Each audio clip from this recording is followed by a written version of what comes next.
What about now? Can you hear me? Can you guys hear me? Hello? Hello, hello? Testing, testing, testing. If it's working, let me know, because... Wait, let's see. Right, so I can't hear anything from my phone. Ah, this isn't good.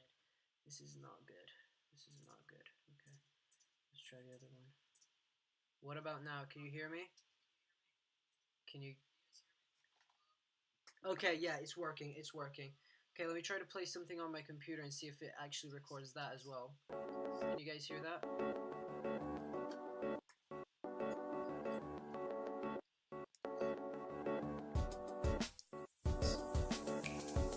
Right, so I can't hear anything from my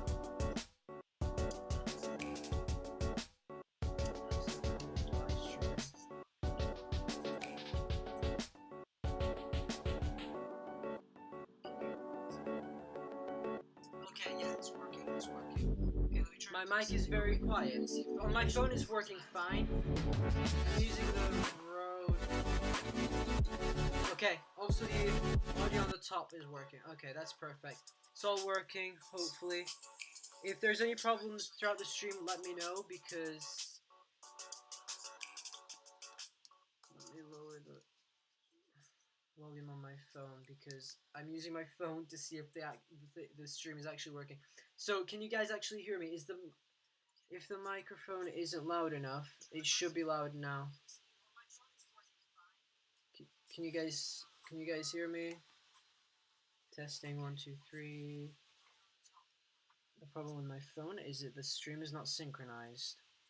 So I'm looking at the live chat on my phone, and then I'm streaming with this. Let me see if Apple's already started streaming. Okay, okay. So is the microphone too loud, or is it okay?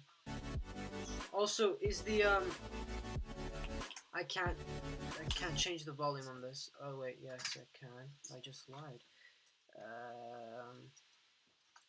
Can you guys hear the desktop audio? That's a little loud, actually. If you guys can hear the desktop audio, let me know. Let me hear if I can. Is it so? It's okay. It's not too loud or anything. Okay. Is the desktop sound too loud or? Okay, so it's 100%. Okay, okay, okay. This is like my first time doing like a proper stream with this software. Let me mute the phone because I don't want that to interrupt. So I'm gonna have the live chat on my phone right now, and then I've got the stream on my computer. So let's see if Apple's already gone live, so then we can already switch to the thing there.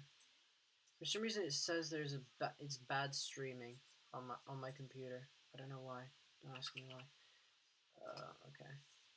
The problem with this computer that I have, it's a problem with Macs. It's like slow at live streaming. I think it also might be the internet connection. I can hear the echo in my ears. It's so annoying. Okay, live video will begin at 10 a.m. So before we start the stream and everything, while we wait for Apple to basically like come up with the while we wait for Tim Cook to walk on stage, basically. This is so distracting. This is so distracting. I can just hear my echo. It's so distracting. Okay. So let's talk about what Apple will be announcing. If you haven't watched my video, I suggest. Okay, the light. Okay. I've got a light right in front of me, and it keeps going off. Hopefully the wall doesn't burn. So actually, let's talk about my wish list. Like, what would I like to see Apple announcing in 10 minutes? Well, it'd be something that I would love to be announced that is highly unlikely to happen is the iPhone 8. The iPhone 8 has been rumored so much. A lot of people hate the design. A lot of people love the design. There's been so many leaks and rumors. So many people saying, "Oh, this is fake. Oh, this is real. This is fake. This is real." It's been all confusing. But I highly doubt they will release the iPhone 8. But iOS 11 is going to be announced for sure, and so is the new iPad. Alan, can you be quiet? I'm trying to stream here. Or you'll have to go downstairs. I'll let you stay here and watch the live event with me, as long as you're quiet. Oh man, we've already got 6 likes on the stream, and I haven't really even started. Let me quickly talk about my iOS 11 wish list, because I wanted to make a video about it, but I didn't do it in the end. So while we've got a little bit of time, we've got 8 minutes to kill here. So let's go to see what my notes were on the iOS 11 wish list. Alright, so a new UI.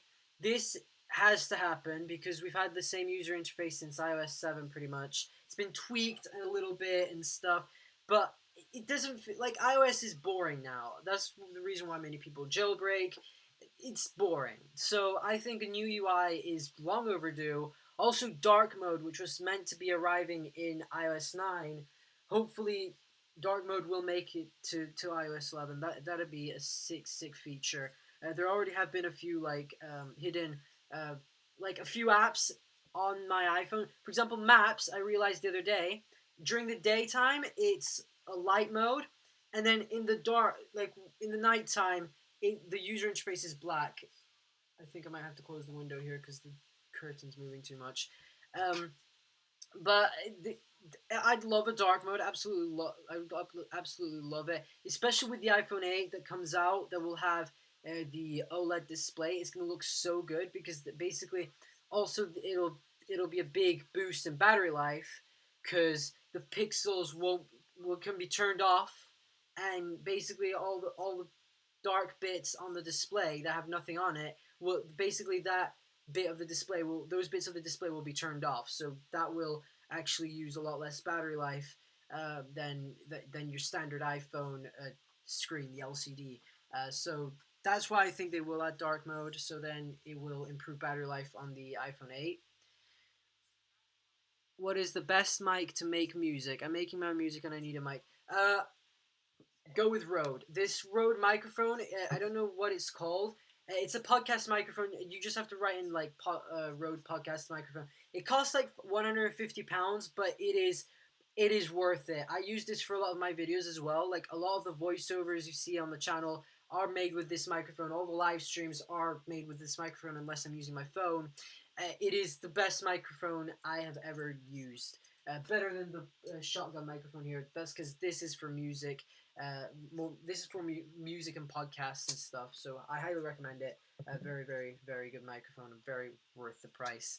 I'm gonna make a video on like the top microphones for YouTube. I'm waiting to get the Rode Video Mic Pro as well, and maybe the lapel mic because I want to compare all of them. Like seeing which ones are the best microphones. We've got 6 minutes left.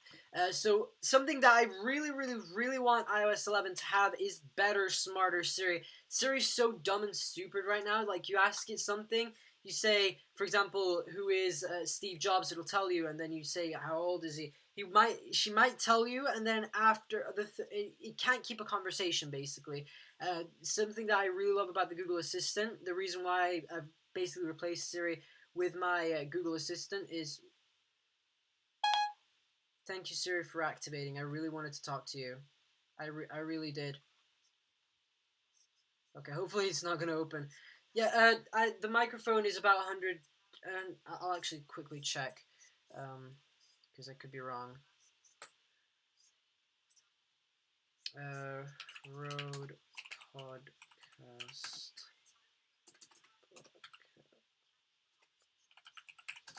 Like, I couldn't recommend this microphone enough. Yeah, 5 minutes. I've literally been waiting all day for this. TA Gamer 15, the Rode, it's called the Rode NT USB Studio, and it cost £138 at Studio Spares. On Amazon, let me really quickly check. It costs £166. Wait, what? No, this isn't it. This isn't it. Anyway, it's around £130. It's expensive, but well worth it. Something else I'd really love iOS 11 to have is more customizability, because I really, really love my iPhone. I wouldn't switch to Android for anything, because Android is terrible with security. I don't really like the user interface. It's not user friendly. Something I'd like Apple to do is add like an advanced mode within iOS. So like for developers and people who want to like pimp their iPhone and make it look super, super cool, let us customize it with an advanced mode within iOS. Not everybody has it activated. You don't have it activated out of the box, but you can choose your icons. You can customize your icons. You can customize your control center and a ton of other stuff. And basically change the look of your OS. So then you don't have to. So then Apple, you don't have to keep changing the UI, adding wallpapers, and all that stuff. We're only on number 5, and we've got 3 minutes left, so I'll have to cut it short here. But bring back the unlock sound. I don't know, maybe it's just me, but I loved the unlock sound in iOS, and then they removed it with iOS 7. I was so gutted because like you unlock the phone and you hear this click sound, and it was just so satisfying just to keep unlocking the phone. Something I do with my phone is I just lock it, and I have the 1 minute timer lock auto lock thing. And like you can keep pressing the lock screen and it'll keep giving you the feedback that it's locked. I absolutely love it, and it would be cool to have the unlock sound as well, so that I could waste an hour a day just messing about with the locking and unlocking the phone. Another thing they have to do is put the camera settings within the camera app, because this is a big problem with iOS right now, is that it's not simple enough to change. Like from 4K, you're shooting in 4K, you're running out of storage on your 32-bit iPhone 7, 32 gigabyte, sorry, iPhone 7. You have to go all the way to settings to change it. It makes no sense. So it would make a lot more sense if you could change it within the camera app. You can do that with a jailbreak tweak. It's super simple to do. All you have to do is add it to the thing. I literally can't believe WWDC starts in 2 minutes. In fact, I can actually hear the stream starting. Has it started yet? No. It'll actually start. Usually Apple's late by like 5 minutes, so yeah, I'll start the stream. I'll screen record my screen in a minute. Something else, let us use third-party browsers as our default browsers. We can do that on a Mac. It would be awesome to use Google Chrome as my main browser on my phone. Add a calculator, weather, and voice memos app to the iPad. This is long overdue. Don't know why the iPad doesn't have at least a calculator app. A lot of people use calculators, and they have to download a third-party app. Like pretty much everybody uses a calculator on their iPhones and stuff. 30 seconds left. I'm so hyped. Picture-in-picture split screen multitasking on iPhone, which you can already do on the iPad.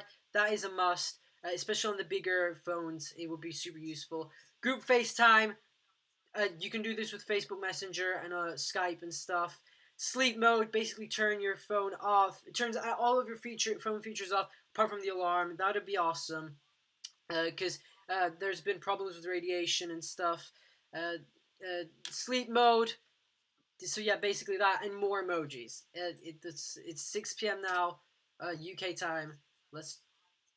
The live stream hasn't started yet. Apple, why? You're always late with everything. You're also late with these new iPads. So yeah, let's talk about emojis. I really want a dab emoji. Maybe it's just me. A dab emoji would be dope. Refresh squad right here, because I need to come on, Apple. I need to show the people who are watching, the 3 people that are watching my stream. I need to show them the event. When are you starting the event? Hopefully they didn't postpone the event, because I'd die if they did.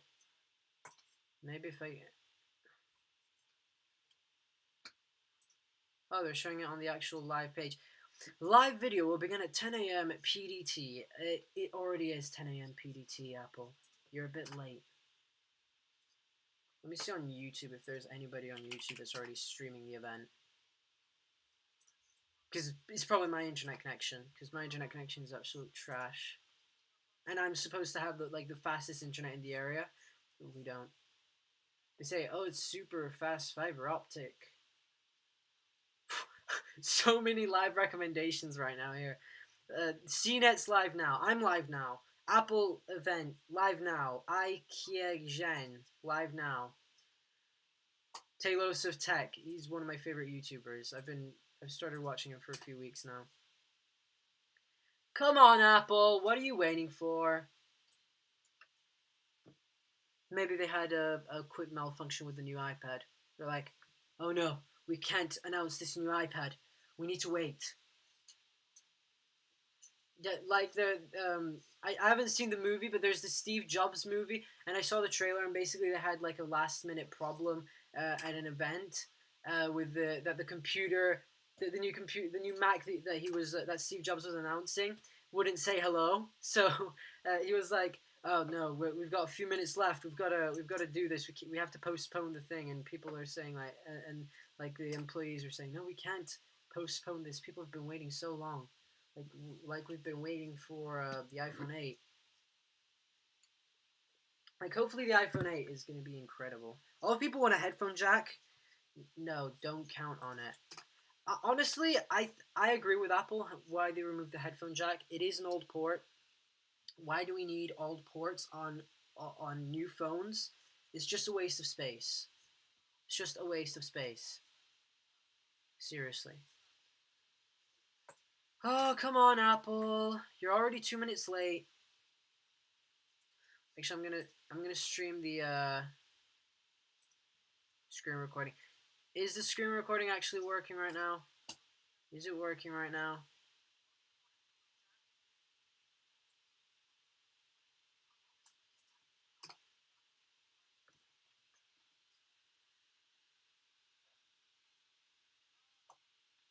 So right now you can see me in the small little box on the bottom.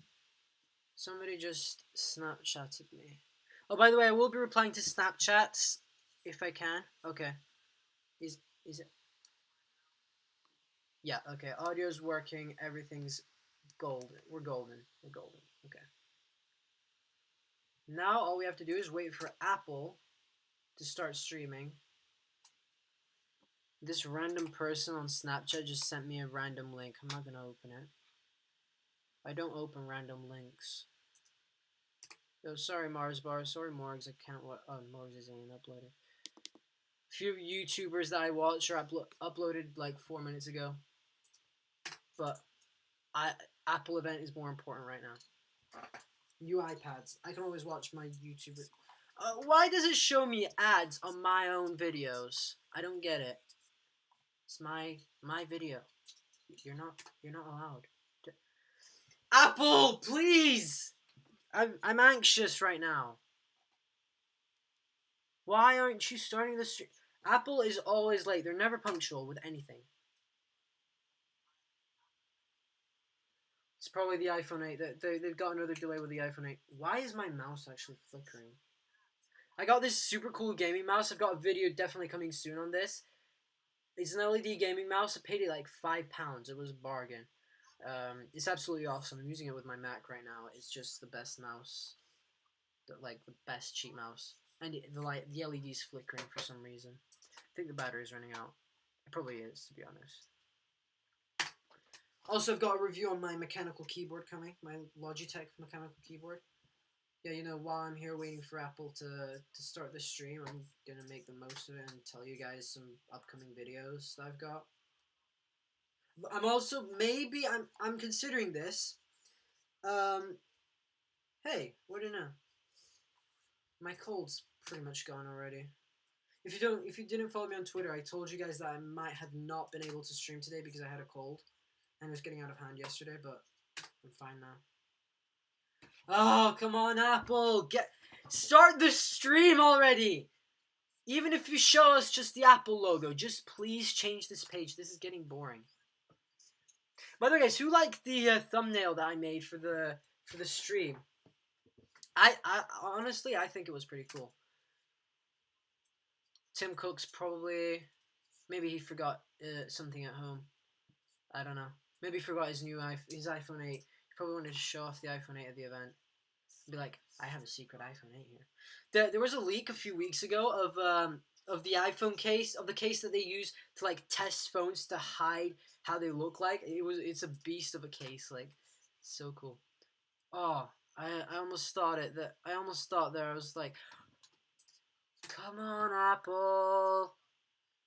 I'm trying to stream your event. I'm doing you a favor. I'm sharing Apple goodness with everyone.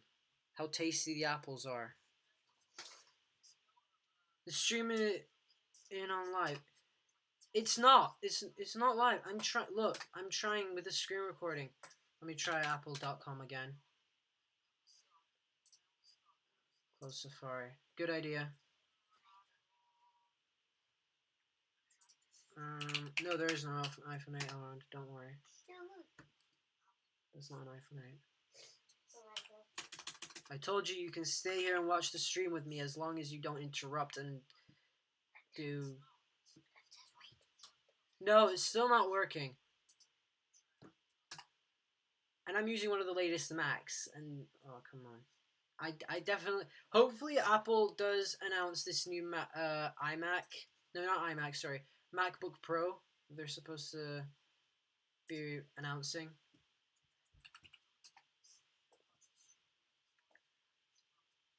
Actually, let me try to go to the UK, apple.com/UK, because maybe it'll somehow work on there.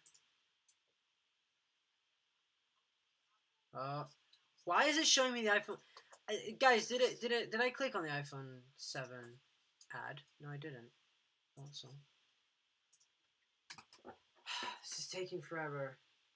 Hopefully they haven't already announced stuff. If the stream is actually live.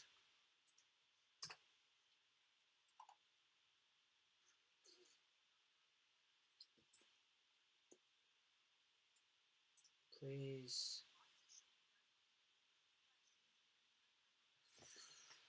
Okay.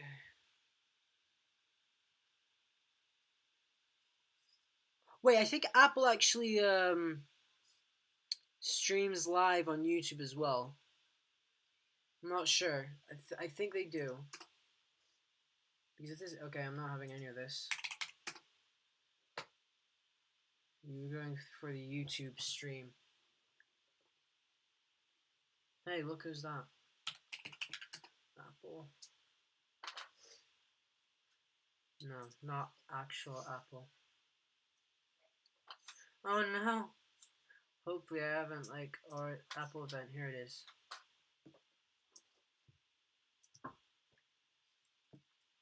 Yeah, it hasn't even started yet. It hasn't started on this thing yet either, so I'm not the only one. I don't know. Maybe it's my internet connection that's not fast enough.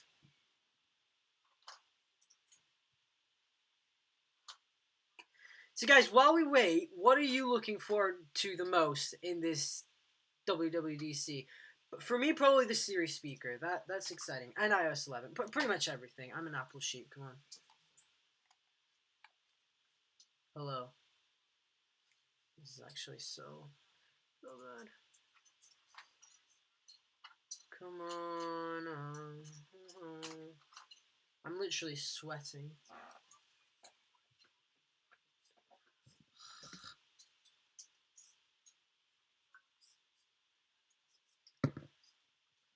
And there's no like way to keep this room cool.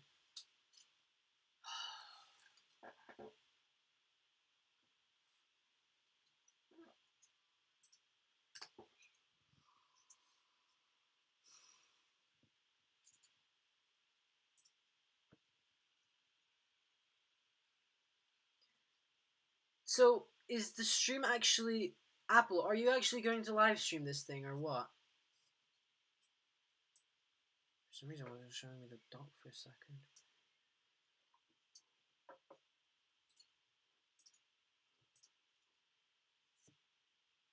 Oh, come on, Apple.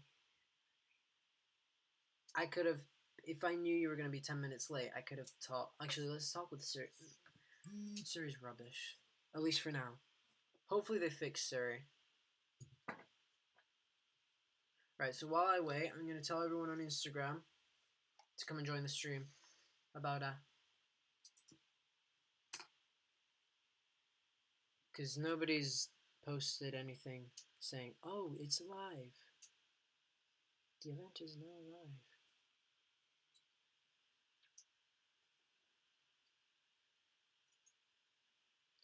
Rewind, hands-free. Guys, I'm live over on YouTube. I am streaming WWDC. Come and join in. It's going to be a fun one. I screwed up again on Instagram. I always do, like, even like 20 minutes. 20 seconds. Whatever. Guys, I am live on YouTube, streaming WWDC and doing a live commentary on it. Come and join in, ask questions if you want. I'll be replying to questions during the stream. So be sure you come and let's have some fun seeing what Tim Cook has in store for us. Why is it saying that I'm live streaming a different stream? Wait, don't tell me the stream has stopped working all of a sudden. Wait, has the stream stopped working? Please don't. Please don't.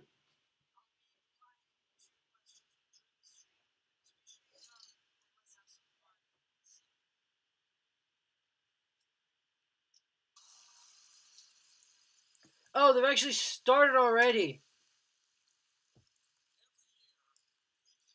Seriously! Apple, update your site. Okay. Screw Apple. YouPool, yeah, whatever. I don't want YouPool. Oh, Apple's already started the stream. Sorry, guys. This is probably my fault for wanting to watch Apple Keynote live.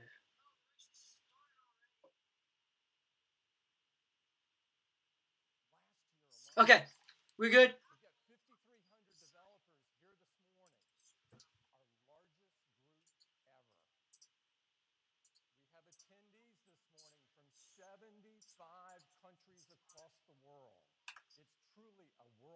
Why is the quality disgusting? Oh, here it is. Here's one.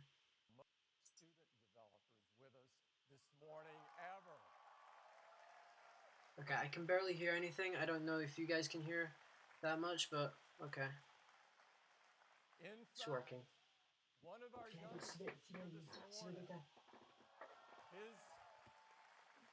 His name is Yuma Sorianto. He's from Vai giù, Australia. vai giù a vederlo. He's just 10 years Puoi old. usare il computer, puoi usare il tuo He computer e started guardarlo. coding when he was 6, and he already has 5 E poi vedo apps stesso on the guardarlo. App Store. Wow, that's an achievement. Tim, I don't want to know about 6-year-old developers or however old that guy is. No offense, I know he's awesome. And while we've got some great up-and-coming developers like Yuma, we've got some that got a bit of a later start. Masako. How? Okay, my guess is 19. She's 19. Is just 82 years old. 82. The volume on this is too low. Sorry guys.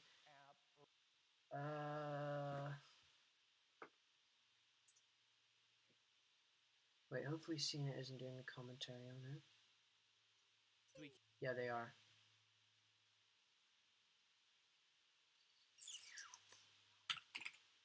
Technical difficulties. This is why Apple should start their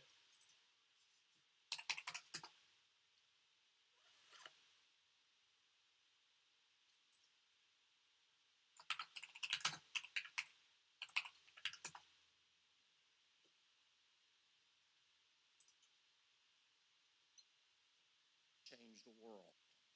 That's why this developer conference is. This guy's got his watermarked thing.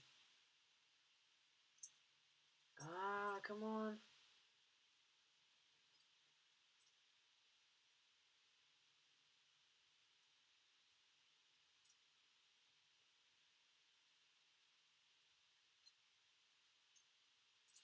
Here we go. Let's show offline. Please, someone on the internet, help me. So let's Here we go. Okay. Start with tvOS. Okay. We recently introduced the TV app on Apple TV, iPhone. Hopefully it's working for you guys. It's the easiest way to discover and enjoy your TV content from across your video channels. I don't have it here in the UK, mate. You can't talk to me. With support from just a handful You can't of say anything. channels, but now we have 50 for you, the UK is this into the TV app. And today, secondary country or something. We're really thrilled to announce that Amazon is coming. Yeah, I predicted this would happen. I predicted it. Amazon is coming to the TV I'm a good prediction guy. Apple TVs later this year with Amazon Prime Video. And of course, as you know, yeah, because why wouldn't it be Prime Video? A wealth of great content, thousands of I'm very Apple fan, so content like Transparent, Mozart in the Jungle, Man in the High Castle, and so much more. We are so pleased to welcome Amazon to Apple TV.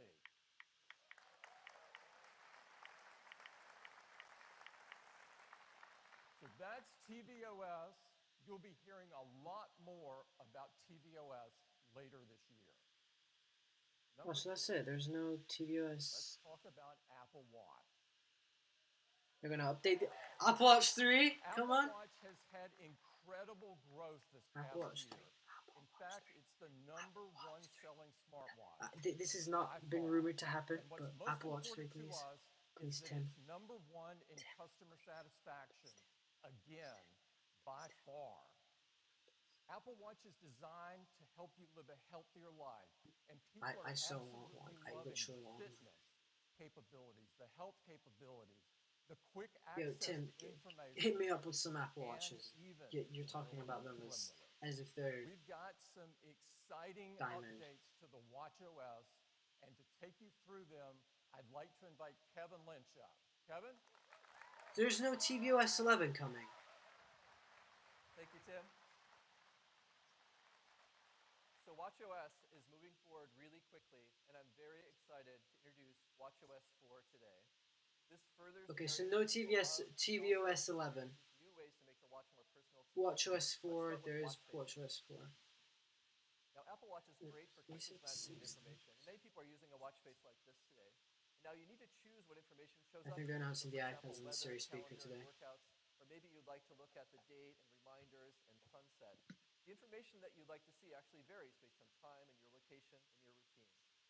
What if we could actually show you a selection of information that you might need automatically?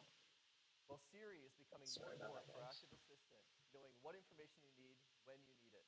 And we've created a new watch face which is powered by Siri Intelligence. Nice. Siri watch face.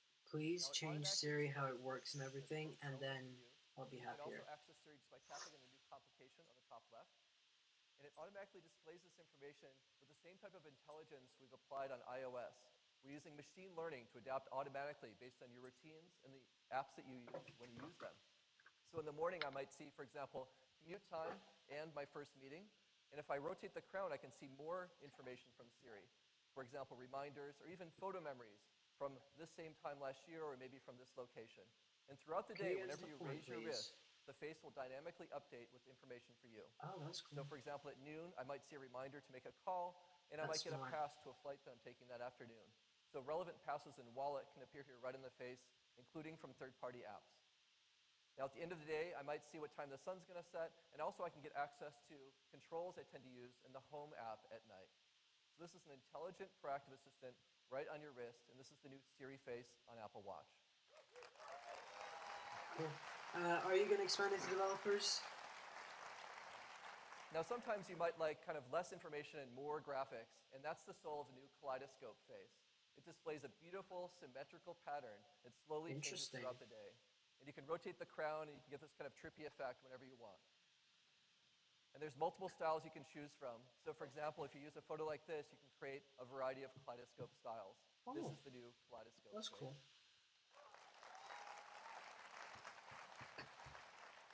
Now, Mickey and Minnie have been a big hit on Apple Watch, and more characters have been working Donald to Duck. find their way in.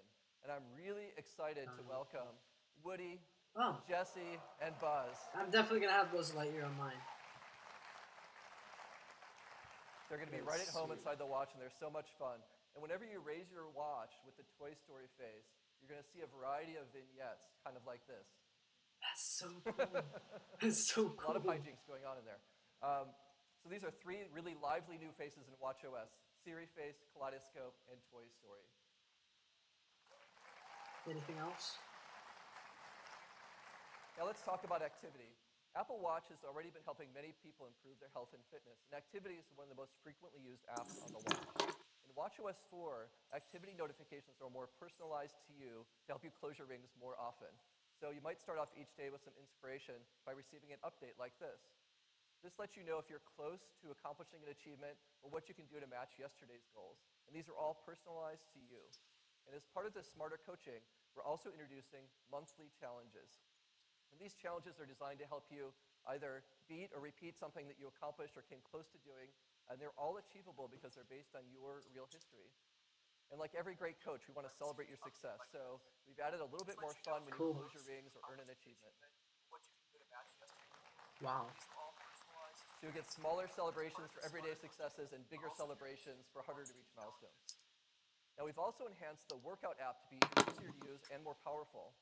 Starting with the new UI, where quick starts right up front, you can just New tap and UI. go. It's much He takes easier. something to And iOS 11 customers right have now. really loved the new swimming capabilities in Series 2.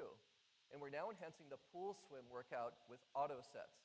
So just by taking a rest at the edge of the pool, we'll automatically mark each set of swimming that you're doing. And at the end, you'll even get your distance for each stroke type and your pace for each set that you're doing. And we also are creating, it's great, the pool swim thing is very popular.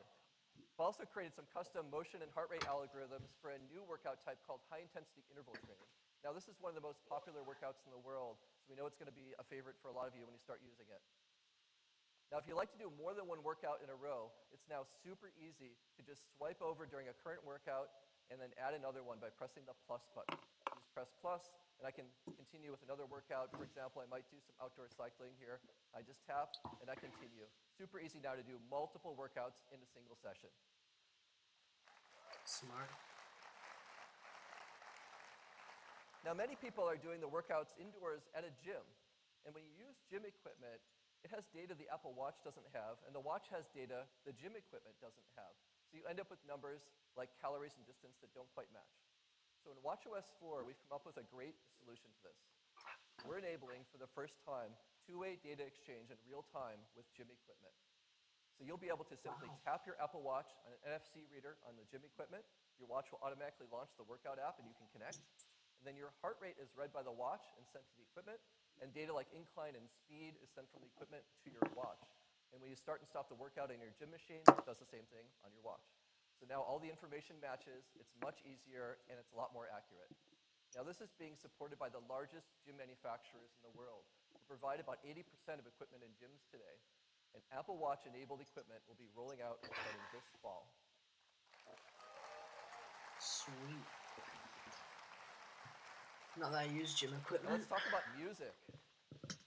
Apple Watch paired with AirPods has really become a magical combination. And we're redesigning the music app on Watch to make this a really great experience. With the new music app, we're going to automatically sync music for you based on what you love to listen to. So for example, we'll automatically get your Apple Music mixes, like new music and favorites, freshly updated on your watch. And the app simply presents some beautiful album art and playlist images, and you can just navigate by rotating the digital crown. If it's the album you like, you can just tap and play. So you can easily play your music now, and we support multiple playlists and music on the watch now. So your music that you love is going to be ready when you are, and making Apple Watch and AirPods a truly magical listening experience. That's the new music app. Cool. So basically, download. Now let's take a look at everything. this. To give you a quick demo of watchOS 4, please welcome Vera Carr from the Watch and Health Who? engineering team. Vera Carr. All right. Thank you, Kevin. Oh, okay. Yeah, I thought it was. Good morning. I'm so excited to be here. The first thing I want to show you is the new dock. I can now vertically scroll through my recently used apps, like the new music app. Using the dock makes finding the apps I'm looking for easier than ever. Next, let's look at the new intelligent Siri watch face. Here in the warm morning, I could see things like the weather for today and my upcoming events. Later today, I'm heading back to San Francisco to see my parents. And in the afternoon, the Siri face will proactively update to tell me how long it'll take me to get there. Tonight, we're going to see the new Alien movie, which I'm super excited about. No one spoil it for me. For any content in the Siri face, I could tap directly into the app for more details.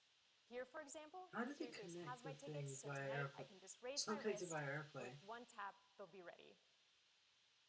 The Siri face also shows me timely content like photo memories and news. Here's a How news does it connect headline the Apple? picked for me by the We'll brand new use that news app secret now port or available something. on Apple Watch. In the app, I can view stunning photos, glance at top news stories throughout the day, and save them for later to be read on my phone. We've also integrated our new activity coaching notifications directly into the Siri face. Now, when it's near the end of your day, or you're close to closing your rings, our coaching algorithms will tell you how much you need to walk to hit your move goal. I did a lot of nervous pacing before this, so now I just need to take a 16-minute walk. Let's close those rings. We've added something new here in Workout that's really cool. Music instantly gets me motivated, and now in watchOS 4, I can pick a playlist that automatically starts with my workout. Let's do it.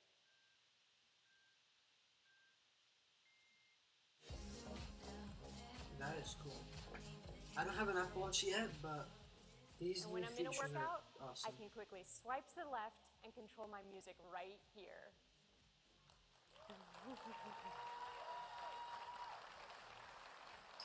Cool.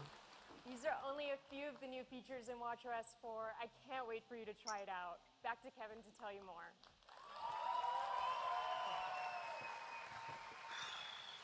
Absolutely sweating. Perfect job, Vera. Thank you.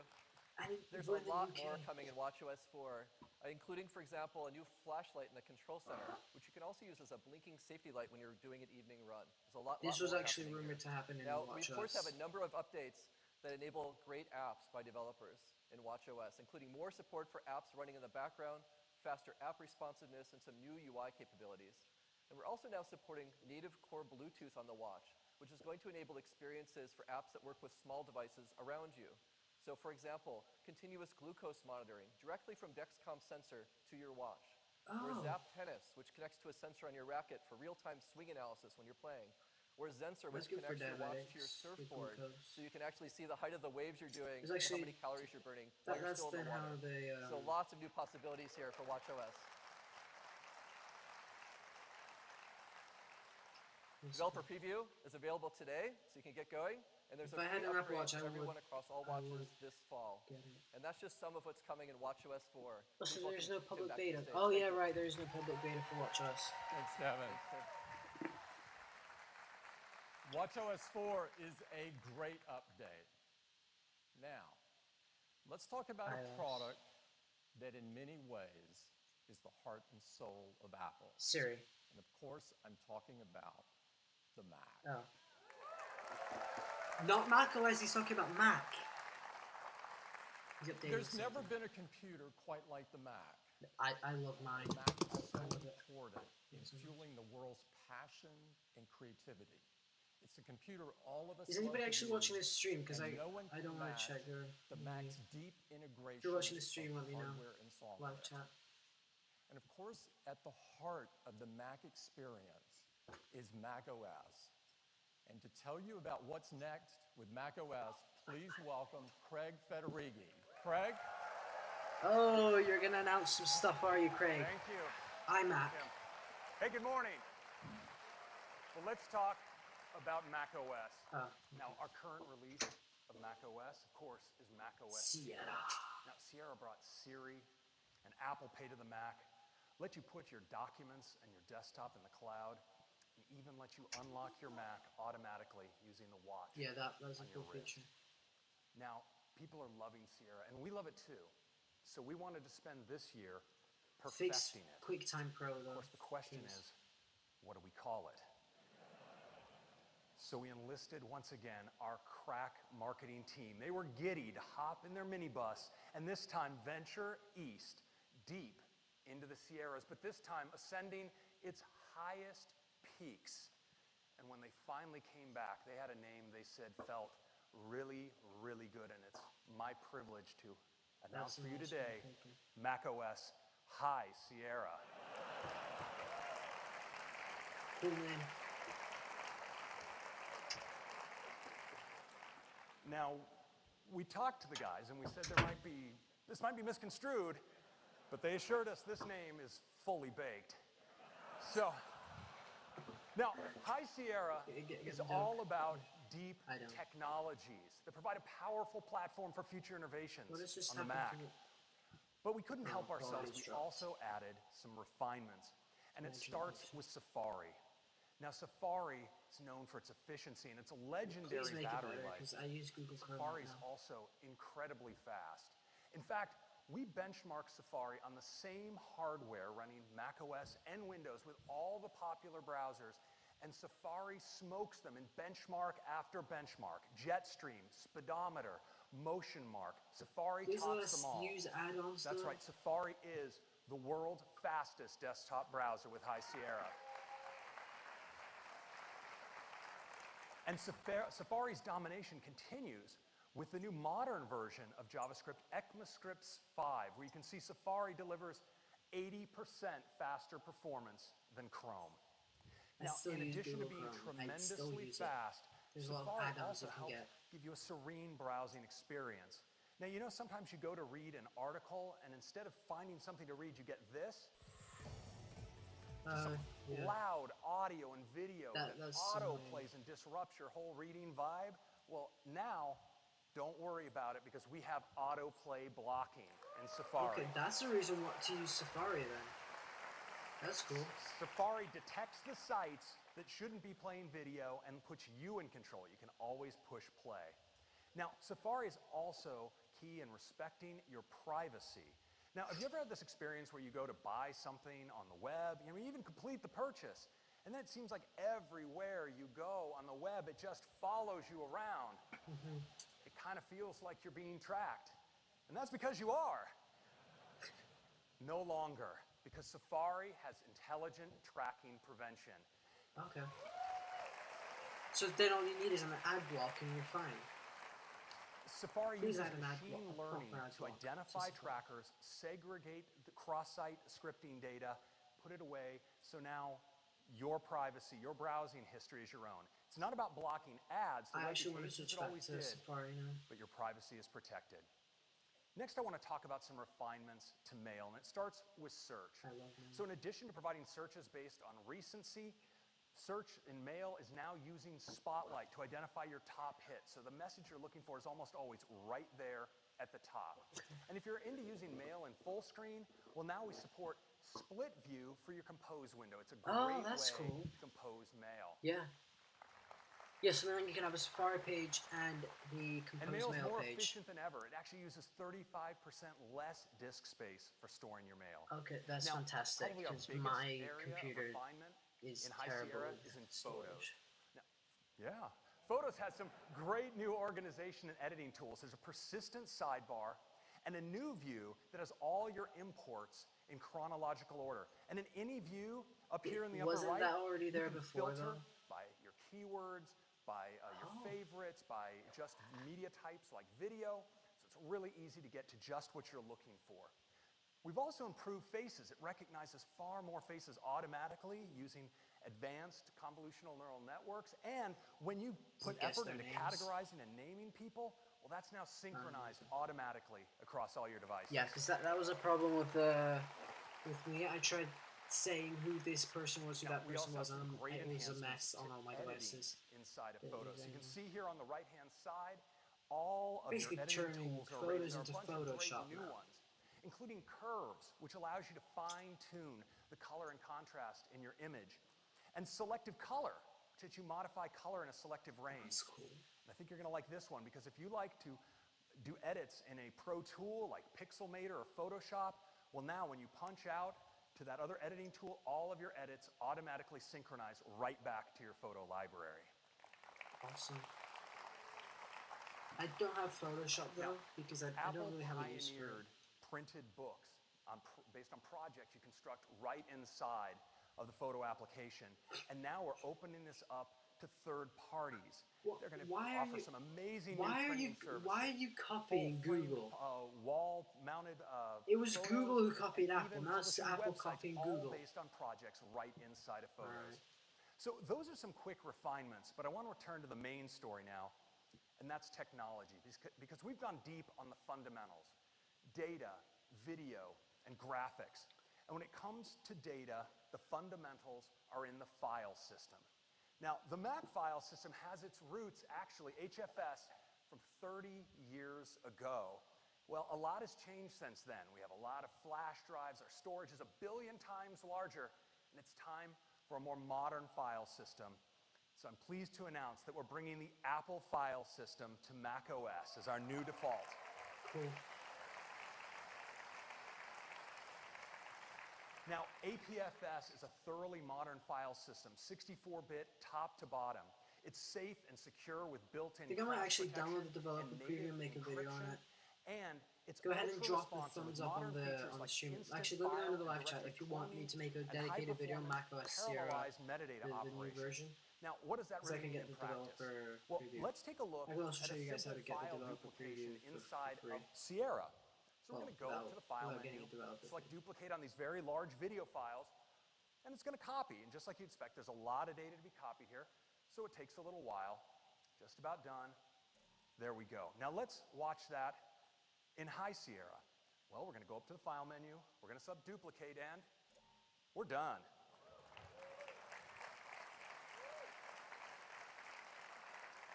Next up, video. Now, the current standard in video is H.264. In fact, H.264 has really enabled the revolution of streaming HD video on the internet. But of course, the game has moved from HD to 4K and 4K high dynamic range video.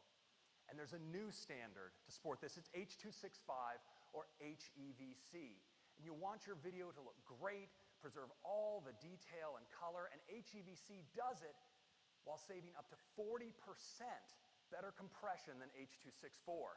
Now, we're building in software encoder support into High Sierra for all Macs and hardware acceleration of HEVC for the newest Macs. And we're also building it into Pro Tools like Final Cut, Motion, and Compressor. Wait, Now how do you I get the wanna full return to screen our view main on Final story, Cut? which is graphics. And graphics are all about the GPU. The GPU has been the performance superstar of the last decade, delivering incredible gains in computational performance. Now, our API for high-performance graphics is Metal, and developers have taken amazing advantage of Metal. This is Dawn of War 3 from Apparel Interactive, incredible graphics. This is DaVinci Resolve from Blackmagic, which can accelerate many editing operations. And of course, we even use Metal inside of Photos for doing machine learning and identifying your photos. But we've learned a lot Still haven't talked working about with Siri, developers though. on their adoption of Metal, and we have a new version to announce today, and you'll never guess what we called it. It's Metal 2. Now, Metal 2 You'll never is guess what this is called. tremendously fast. In fact, it has Metal 2. great optimizations and Okay, new yeah, APIs well, that, when adopted, well deliver done, another Craig.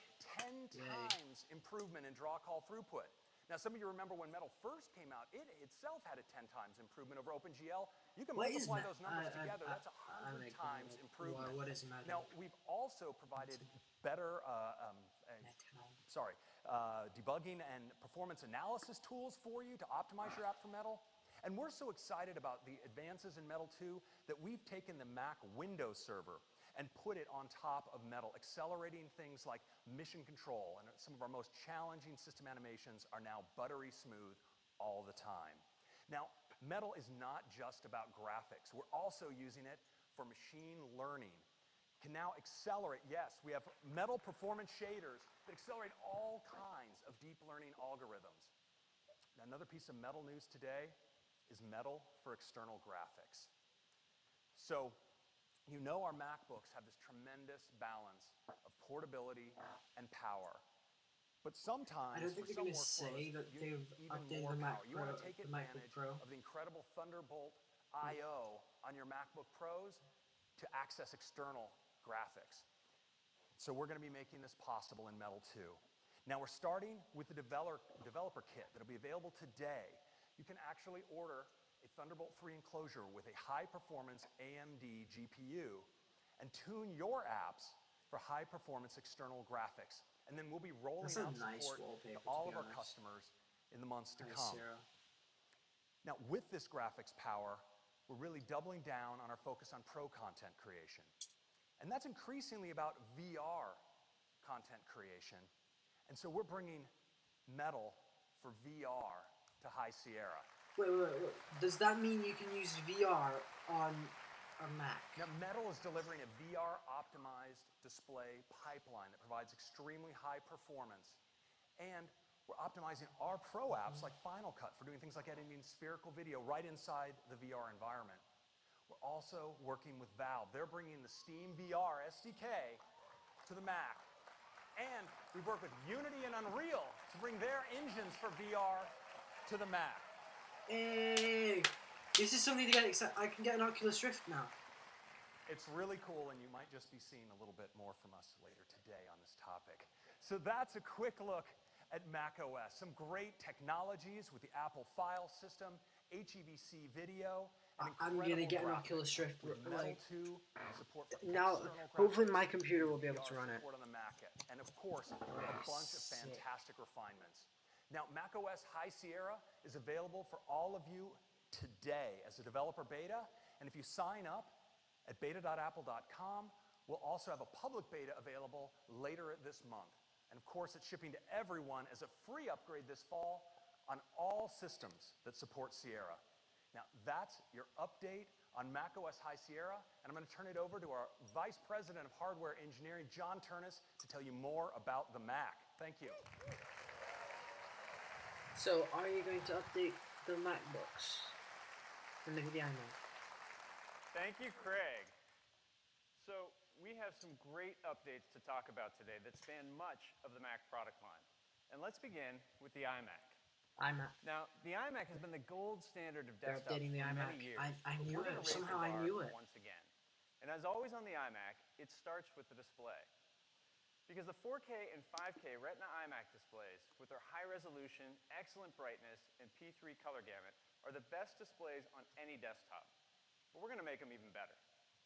So these new displays are now going to be 500 nits. That's 43% brighter than the previous generation. And for the first time, Have you we're got going to the support Intel 10-bit dithering, i7? which means these displays can reproduce up to 1 billion colors. So your content is going to look more true to life than ever before. Now, in addition, we've got some great internal updates for these iMacs. So we'll start with the CPU, because the whole line is moving to Intel's 7th generation core processor, also known as Kaby Lake. Now, Kaby Lake gets us better bass and turbo frequencies for more performance, as well as hardware-based 10-bit HEVC decode, which is great for I playing think back I might actually get high-quality an video. iMac. In addition, these iMacs are getting a boost when it comes to memory capacity. So the 21.5-inch systems can now be configured with up to 32 gigs of memory, and the 27-inch can go all the way up to 64 gigabytes of memory. Both of those are twice what the previous I'm gonna generation. get like the maxed out version though. Now, fast storage has always been a key part of the iMac, and so we're going to now make our Fusion drive standard on all 27-inch configs. And it's Yeah, also I'm getting going the to be 2 standard on the terabytes. I'm gonna high-end get like a 21.5 fully inch maxed out config as one, well. In because addition, our SSD it'll options age. are going to be up to 50% So I wanna faster get the best one. and now available up to 2 terabytes. Why don't you change the design though, Apple? And the iMacs are getting an I/O upgrade as well, because we're giving them 2 Wait, USB-C connectors headphone that support jack? Thunderbolt 3. And we think our customers, especially our pro users, are really going to love this. 'Cause you can do some Headphone cool jack? things, like hook up a high-performance RAID array and an external 5K display. They at the look same ugly time. though, those two together. So now let's talk about graphics. And as you heard earlier, we're investing heavily in graphics software technologies like Metal 2. Well, we're also investing in graphics hardware. And every configuration in this new iMac line is going to get a big bump in its graphics performance.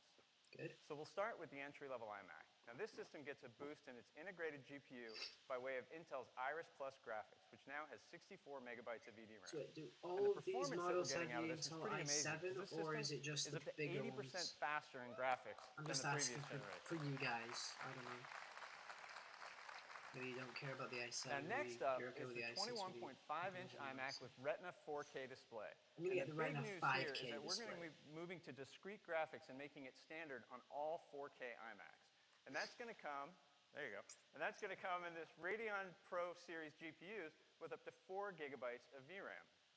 And again, this move to discrete graphics yields a pretty spectacular performance increase, because this new system is up to 3 times faster than the Don't previous say that you generations can of play graphics. games on it. The wallpaper. That's definitely not wallpaper. That's a game. You're gonna Now say, lastly, oh, we this have our is good for 27-inch playing iMac, and games. this is our most popular This is desktop what I'm for our getting. pro customers. So obviously, it's going to get a bump in graphics today as well. So it's going to have Right, these unless they're Radeon going to Pro talk about the Mac 500 Pro. If they talk series about the Mac GPUs Pro, with then up I'm to getting 8 the Mac Pro. gigabytes of VRAM. I And don't think again, they're we get a gonna, great performance uplift. update In the fact, Mac this Pro, 27-inch iMac can now deliver up to 5.5 teraflops of graphics compute, Not bad. which makes it a great platform for VR content creation. In fact, we've seeded some developers with this new iMac and High Sierra so that we could see what they can do with virtual reality on the Mac. So I'm And gonna get, really I have an excited that we HTC can give Vive you or a an demo of Oculus some of Rift this and use it with amazing my work Mac. right now. So I'd like to invite up on the stage here from Industrial Light and Why do Magic you have is to- Academy Award-winning visual effects artist and Chief Creative Officer, Can you please John move on Knoll. and talk about the John? iPads now? And iOS, Thank you, John. please. Or the Sirius speaker. I think the Sirius speaker is going to be like the one last thing at the end. Story, concept design, and technical development are all intertwined. They come together for us to create immersive experiences for people to enjoy at home, in cinemas, Yes, I'm and at addicted theme as parks. well. Now, I've always done my art and development on a Mac, so I'm really excited about these new iMacs. Yeah, I truly love pretty the much all platform, a lot of especially- professionals use Macs. Especially excited to be able to share some of our VR content created I on these wouldn't new switch to iMacs PC. in Epic's Unreal Engine. I love I'm Final Cut joined Pro. by Lauren Ridge, an Epic programmer, who will be backstage driving our demo. Working together, we can work in real time to create an immersive experience as we step inside the Star Wars universe. No Now, way, Lauren's so backstage out to of create the everything, environment this around sounds- her. And now, we're going to show you from my perspective. Here we are on the planet Mustafar. Thanks to the native VR support Do you have in a- macOS High can you play with Sierra, I lightsabers can or- use Unreal Engine's editor to create content inside the VR experience. And for the first time, it's all powered by my Mac. On my left motion controller, I have my radial menu, which acts as my artist palette. And on the right, I have the laser I use to interact with the world. I have some fire here, so let's try that out. All right, very nice. Let's do some set dressing. I so want to get a VR headset right now. Let me open my Well, a content proper browser. VR I headset have like all the the Oculus assets I or need to the. dress my Eight. scene. I'm not sure if I it will saw a good actually work landing for the spot for an Oculus. Imperial shuttle over here, so let's bring I one might of those actually just in. go with the HTC Vive. You know. We've actually set up these smart assets People so say they know that's exactly better. where to come in for their landing. Great. All right. Can we go wide? You do have Sure, I can grab I do have a onto VR the stand, headset, but stand it's one of myself those phone ones, so. up. I can also use this to rotate the world around me. Oh, very cool. I have a TIE fighter here too, so let's bring one of those in. Thanks to more than 5.5 teraflops of GPU performance, manipulating objects is super smooth and really intuitive. Great. All right, can we have a squadron of those flying overhead? Okay, what about over there on the horizon? To over there by the castle. Great, That's perfect. cool. Okay. All right, let me teleport back down. Oh, hey, seeing the castle back there reminds me we're missing one important element. Right, how could I forget? Darth Vader. All right. Oh Nice. yeah, this is from Rogue One, right? Yeah. Well, it looks really good silhouetted against the sky back there. Can we go in Wouldn't he closer? melt though? Being out there in the middle of the lava. It's really cool how Metal 2 unlocks Unreal's advanced rendering feature set on the Mac. Oh yeah, right. Because Wow, yeah, really but nice. his All right, cape, wouldn't let's it? play That this cape scene bird. from here. Okay.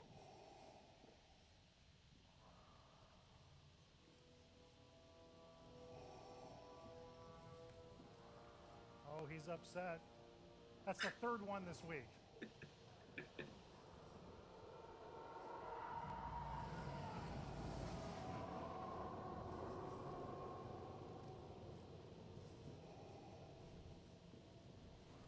Whoa. I'm glad he didn't see me there. He's a bit big. Wouldn't be so sure about that. It's not my fault. It's very boring. All right, actually, let's stop it right there. That was a close one. How is Darth Vader actually that big? I don't think he actually is that tall in like life size. Maybe he is. I seriously want to get this. It's really nice to see an iMac rendering this level of graphics in VR mode at a smooth 90 frames a second. Definitely. Really great. All right, thank you, Lauren. 90 frames per second. I didn't know that. I didn't think I said that before. Metal 2 and Unreal's If you think it's boring, then Epic's just Unreal leave the Engine stream. will enable the next generation of storytellers. It's We not use my this fault technology in our WWDC filmmaking is every this day boring. for I thought it was going to be virtual more set exciting. scouting, for art direction, But it's, and shot design. hopefully And that it's means going to that get better. this immersive content can be made by the same people that bring you the films. That's incredibly powerful. At Lucasfilm and ILMX Lab, we're looking forward to using our Macs to create new experiences as we invite people everywhere to step inside our stories. So finally Max will be able to do gaming. That's good. That's amazing. A lot of gamers will Thank switch you, to Mac John now. and Lauren. That was awesome. It was. So that is our I update so to the want iMac that Star line. Wars game. And to recap, they have the best Mac displays we've ever made. Faster processors, higher memory think I'm capacity, getting it. super fast storage, getting it. Thunderbolt 3, and With as an you extra saw, 2 displays, incredible probably. graphics performance. So here's the line, but there's one more change, because we're going to bring even more value to the iMac product line. For the first time ever, we're going to have a 4K iMac that starts at just $12.99. Wow. Nice price drop there. It costs The almost as updates much as don't the MacBook stop Pro. with just the iMac, because we're refreshing our notebooks today as well. MacBook And Pro together, and the MacBook and MacBook Pro make up the strongest line of notebooks we've ever had. But we're going to make them even better, because we're moving to Kaby Lake here as well. Apple is And so we're overdue bringing with the faster gaming. Like SSDs seriously, to our I've tried MacBook gaming on my Mac. and It's faster standard rubbish. graphics to the I've seen a lot of 15-inch people MacBook try Pro. to game on their So a Macs. great performance bump Yeah. across the board. This is a definitely So big here's that update. lineup, but just like the iMac, we're going to bring more value here as well. Why are they so? I because don't we're know. gonna have a Okay, new the 15-inch configuration of MacBook the Pro is 13-inch more MacBook expensive Pro than the that also starts at 4K just $12.99. iMac. Okay. 13-inch MacBook Pro. It means I might actually get So the there you have it. the We've iMac updated instead of this. 7 of our most popular Macs, and the MacBook Air is going to get a bump in megahertz as well. And even better, they're all Yay. shipping today. Fantastic. I need to get a bigger desk.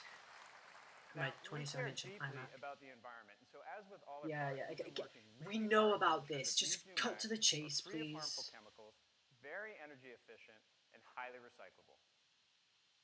So that's everything we're updating today. But it's not actually everything we want to show you today. Now, the iMac line has incredible breadth. It spans from an entry-level system Please that's talk perfect for about use at home or in iOS. school, all the way up through that powerhouse 27-inch model, which allows professional customers to create amazing things every day. The thing I don't get though is With that why said, is there's another class tvOS of pro users at who would tvOS love 10? to be able to take advantage of the There have iMac's not display been 10 and versions design, of but they need tvOS. workstation class It's performance not they can't possible. possibly fit into an all-in-one. Well, we wanted to challenge that assumption. And so we've been working really hard to see just how far we can push the iMac. Now, this isn't going to be shipping until the end of the year, but I'm really excited to be able to give you a sneak I think peek there's a new at what we've been up to. keyboard. Here it is. The new wireless keyboard. Ooh. Wait, what is that?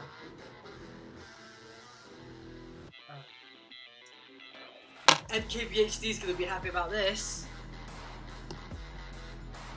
No wait, yeah, that's space gray.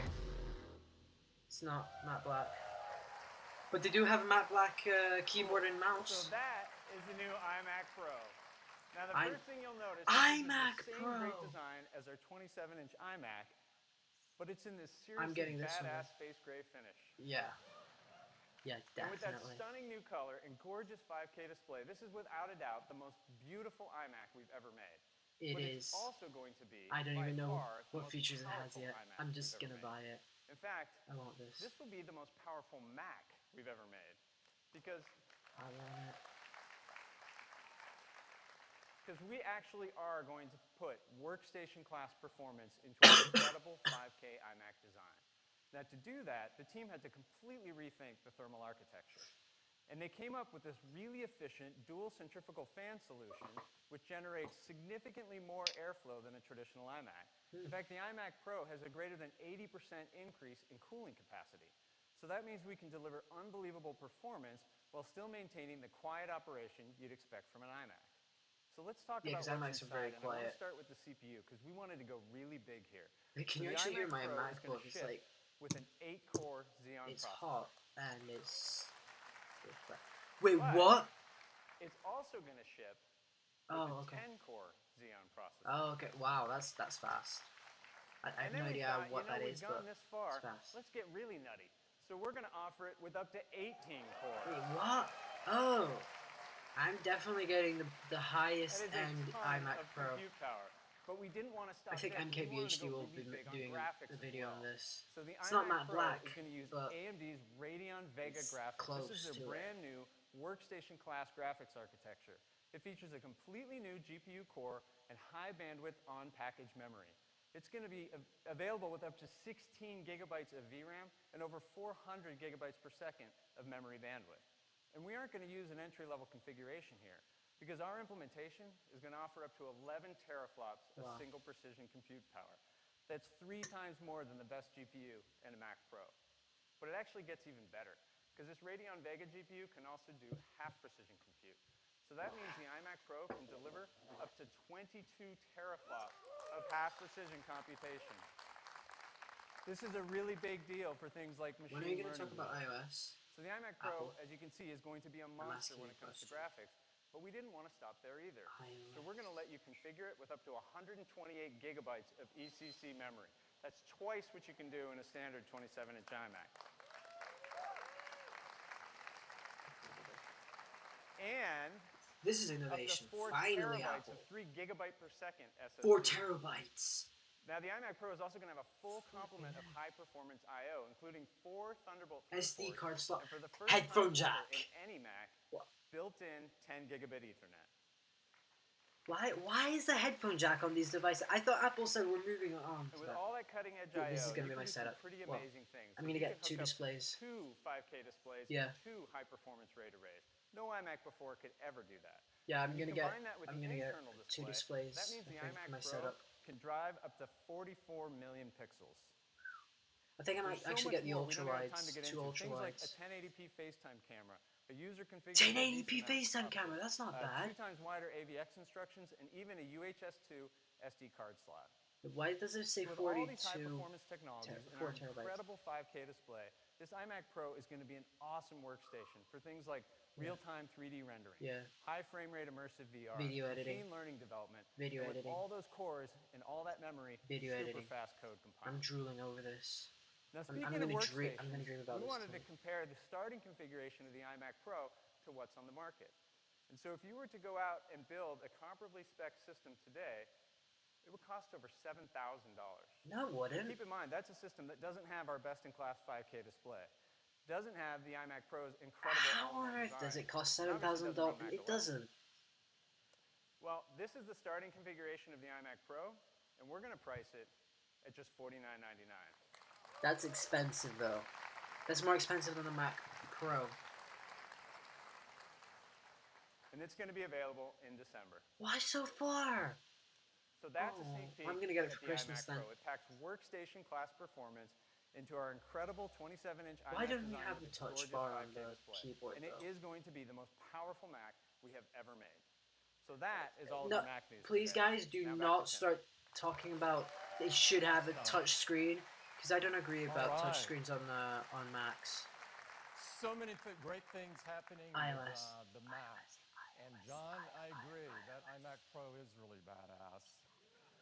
All right, next up, let's talk about iOS. iOS 11. The world's best and most advanced mobile I love it. operating system. I love it. I love it more than Our Android. customers I love like the it. latest Yeah. version, iOS 10, which has an industry-leading 96% customer satisfaction. I didn't know that. And it's absolutely incredible that 86% of our customers are running iOS 10 and Yeah, taking all of my advantage devices are of running its iOS 10. All the ones that capabilities. can. This blows away the other platforms that suffer from horrible fragmentation. 7% of Android users have. This is terrible. With That's iOS, terrible. developers can always Yeah, that's target because the latest the big problem with capabilities Android is that and people features don't get of the our updates latest immediately. Like operating it takes a system while to and get be their confident own. that there's Like no Samsung system gets there for updates them. after Google, Now today, and like there's people there's phones that get we're it going like to after take a year the after world's that. best and most advanced mobile operating Please systems change the UI, and turn it up dear Apple. to 11. Please change the UI. Please, I'm begging you. And Don't I'd make like it look to the invite same. Craig back to take you through it. Don't Craig. make it look the same as iOS 10 or iOS 7 for that matter. Hello again. Hello. Let's talk about iOS Yeah. 11. Yeah. It's a big one. Now, we have a big focus on technologies in iOS 11. We're gonna add Also, VR some to the really iPad. big features. We have a lot to talk about. We're going to start with messages. Now, you all know in iOS 10, we added iMessage, Yeah, I apps, love that. and stickers. Even though I Had a don't lot even of fun use with it. I these. don't And even now use in iMessage iOS to be 11, we're honest. making them more discoverable than ever with this redesigned app drawer. You can see you have your apps accessible right there at the To bottom. be honest, of the screen with just I a don't tap. use iMessage. Bring them I up, use Facebook scroll through Messenger them, instead. and tap into any app. It's really I easy. even not It's live going to with make it. it I don't a even lot of text fun for people. you to use your apps and stickers. Now, the big story with messages, though, is messages in iCloud. Because now, with your iMessages in iCloud, when you sign in to another new device, well, all of your conversations are automatically synchronized. Yeah. Because I had a few of these problems. I still do have a few of these problems. And in with my fact, they phone. stay in sync. So if you want to delete an embarrassing message that you don't want in your transcript, well, it goes away everywhere, Okay. which is kind of nice. That's good. So this, of course, allows us to optimize your device storage because with your messages in the cloud, we only need to keep your most recent messages cached on the device. And so that makes for smaller and faster backups. And this is available for iOS and the Mac. And of Yeah, because course, you're your basically messages just like remain downloading end-to-end it, encrypted. and then Next, it deletes it Apple immediately. Pay. Every time So you we love look at using it. Apple Pay to buy things at retail. In fact, Apple Pay is the #1 contactless payment service on mobile Contactless. devices. And by the end of the year, it'll be available in more than 50% of retailers here in the U.S. Wow. Yeah. I don't live in the U.S., but congratulations, But U.S. in addition to paying at retail, we use Apple Pay in apps. We use it in the web. There was one final frontier we wanted to conquer, and that's Apple Pay for person-to-person payments. Wait, okay. This is what you have to do. You have two phones, and you tap them using NFC, and then you transfer money. Now, it's to super simple yeah. because it's integrated right okay. in to Messages as an iMessage That's app. cool. That's cool. Johnny Ive! There's Johnny Ive right there. So you can send and receive money right in your transcript. Of course, when you send it, you authenticate securely with Touch ID. And if you receive money with iMessage, it goes into your Apple Pay cash card. And from there, well, you can send it on to friends and family if you're Look, charitable. it's like PayPal. You can make Apple For Pay charitable. purchases at retail or on the web. And of course, you can pull it Very good out and sense of humor, transfer it Craig. to your bank. And it's available across all these iOS devices and Apple Watch too. Thank you. Siri, that logo. So next, let's turn to Siri. Now, Siri is used monthly for more than I don't use it. 375 I use million Google Assistant now. devices. It's absolutely huge. And it's available in more languages and more countries than any other assistant. 21 languages in Well, 36 yeah, that's right. countries. Yeah. So for iOS 11, Like in we're Italy, you making a can't big use upgrade to your primary Google Assistant. interface in dealing with Siri, and that's Siri's Not even voice. here in the UK. We've used deep learning now to Well, create a really one on the natural and iPhone, expressive voice for Siri, and I'd like you to hear it. Here's the forecast for the next 10 days. Yay! Sunny, New voice. and sunny. Siri's dead. 3 different New ways. Siri's Hey, alive. Sunny, very powerful. Now, Siri also has a male voice, and it sounds fantastic too. I love machine learning, especially since I'm a machine learning. That's cool. So Siri has a great new visual New voice. interface as well. And it's able to provide you with follow-up questions and answers with just a tap. That and is multiple results when you make that a is query. basically like Google Assistant. Really handy. Now, Siri also has a new capability, just translation. Sick. So you can now ask something like, but- how do you say, what are the most popular dishes in your restaurant in Chinese? And Siri can say, 你们餐厅有哪些菜最受欢 Yes. 迎？ I want to Totally. use Siri now. I want to use Siri. Making Siri so much better. now, translation initially will support translation from Yeah. English to Chinese, China- French, oh, yeah, German, 'cause Italian, most iPhone users are Spanish, actually and we'll Chinese. have more Well, language the- combinations coming No, no, in still months to one. come. Now, when it comes to using Siri to access your other applications, we have SiriKit, and SiriKit can now do more than ever in QR iOS codes. 11. So now you can do task management by using Siri to make tasks in OmniFocus or Things, take notes in Evernote, do That is banking in sick. City Mobile, or even bring up a QR That is code sick. in WeChat. I love Siri. Hey Now, Siri, I Siri love you isn't now. just a voice assistant, because with Siri Intelligence, Doesn't like Siri me. not only understands Oh, your right, 'cause it's voice, not connected it to- understands the there it is. context. Hey, Siri. It understands your interests. turn on It the- understands how you use your device. Hey Siri. And this allows it to ultimately You're understand awesome. what you want next. Now, we've You're all awesome now. experienced this where Siri can help us predict what apps we might want to use next. Yes, Give us a time to leave notification awesome. based on our calendar and where we are. I aspire not Help to us greatness, respond to a but text to use. message. In iOS 11, Siri uses on-device learning to understand more about topics of interest Oh, they to didn't us. change the So it UI. can actually suggest topics we might be Why? interested in learning about in news. Can help us respond I'm with our jailbreaking location in for getting iOS to an 11 then. appointment to Sorry, someone, sorry, Steve messages, Jobs. All you and even work help us for. make a And calendar nobody appointment based on have something their we just phones booked with the same- inside of Safari Wait, on they the changed web. the LTE And what symbol. Siri learns about you on device is now kept synced across all of your devices. So you're dealing with one Siri, but of course, Yeah, this is kept that- completely private, that is- readable only by you and your device. That is actually very useful.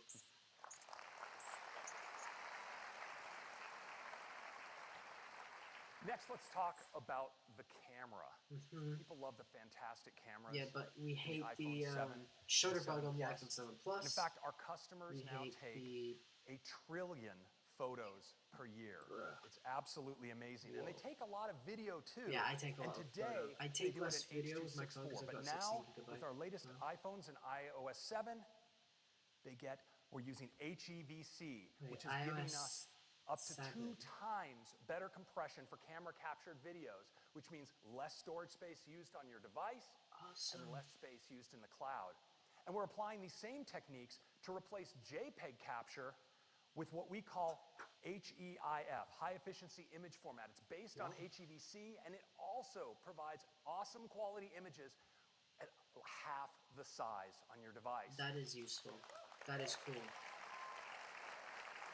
We pretty much talked about all of the softwares. There's another 2 things. And of course, they said they were you going to can announce still 6. share They've got completely like 6 compatibly big with things others. they were announcing. Now, so we've got the Siri with the speaker. iPhone 7 that Plus, can we do. love taking these And the beautiful iPad. portrait photos. And now, with iOS 11, we can take low light photographs using optical image stabilization, True Tone Flash, Well, you couldn't do that already. HDR, delivers incredible image You quality. couldn't- And we're taking the depth information that we can capture with 2 cameras and exposing it to developers with a new depth API, which has allowed them to do incredibly fun and artistic photos like this. That looks cool. Wait, is that using the depth API? is that Now, when you're done space taking black? your photos, you go iPhone, to enjoy or is it them a matte black? in the Photos Because app. there is And no one of the space ways black. I love enjoying them is with the Memories feature. Because Yeah, I love Memories the Memories is feature. able It's to very scan cool. my library and find all Throwback kinds of fun Thursday. events, and now it can do more than ever. It uses machine learning to identify things like sporting events, even weddings, anniversaries, memories of your babies. It's really great. And when you go to play those back, you can see them not just in Really normal landscape Google-ish, orientation, but to be now honest. watch them in Google's already portrait, done taking this. full advantage Apart from of the the height Memories, of the your Memories display. and Google isn't that good. Now, when it comes to Even live create photos, we have video. some great enhancements as well. So you can now trim your live photos, the video around the Couldn't still. you already do can that, mark though? any part of the video as your key photo, and so much more. Oh, okay, So okay. these are some of the big features in iOS 11. There's one other, which is a major redesign to Control Center. Oh, Rather than control showing slides, Control Center. how about we do a demo? Okay. Yeah. Control Center. I thought he was talking about the home screen. That needs All right, a big, let's take our big first update. live look. No, I don't want to do that. Let's take our first live look at iOS 11. Oh, he Now, said, just I bring don't want to Control do Center, that, as always. probably, because And what there's you'll notice a is new Control user Center interface. is now a single page. Packs all the Wait. features into a single page. Can you... Now, of course, it has simple That's cool. switches. I'll just do an orientation That's lock. cool. It's got a beautiful little animation there cool. for the orientation lock. It has sliders I don't available, see so any... you can adjust volume like this. But it provides that is cool. greater depth, because with 3D touching on a slider like this, and get access to more controls. And this allows us to pack lots of can you actually capabilities 3D touch on the really Wi-Fi? easily into the design. So you see, we have our wireless controls. Well, I could just tap on airplane mode, but if I 3D touch on the platter, I get access to even more features. What about... Oi, This is really great with your what happened music, to low because power you can mode? operate them Please. here Why or jump haven't you in added for low power even mode more to the thing? information. So You it's have to a really ask great Siri for control that. center, and I think you're really going to love it. Yeah. It looks like a full control center. Now, we've also taken this opportunity to redesign lock screen and notification center by making them one. So now, when I'm on my lock screen, if I unlock the device, That looks just like that, Oh, no. I can actually now Oh, the swipe iTunes back store has down. changed, I'm though. actually on my lock screen seeing those notifications, but I can get at all my other notifications just by scrolling up. Awesome. Like that. It's a really great unification, and you still have access, of course, to your widgets on the left and your camera on the right. Now, let's take a look at photos. These beautiful portrait photos, but also these great live photos. And you know, live photos capture a still, but then also a bunch of video automatically captured around it, and sometimes the best shot wasn't the still. Well, now we can go into edit mode. We could trim this video if we want, but we also can capture just the frame we want and make that our key photo. Awesome. That is awesome. That is well awesome. Now, we can do other really fun things with live photos. Now, here's one great shot. This girl blowing a bubble. But wouldn't it be great if she could just keep blowing that bubble? Well, now she Boomerang. can. We actually use computer vision to compute You're copying seamless Boomerang. loop around this live Once photo. upon a time, It's Apple really used to fun. be the innovators. Now they copy everyone. And we have another great Fantastic. effect. So here's a fun jump in the pool. But wouldn't it be better if it bounced? Bounce. That's awesome. There it is. Well, it is Boomerang, though, basically. Now, we can really do some artistic things with live photos as well. So you see, this is a shot where we have still landscape, but then this movement in the water.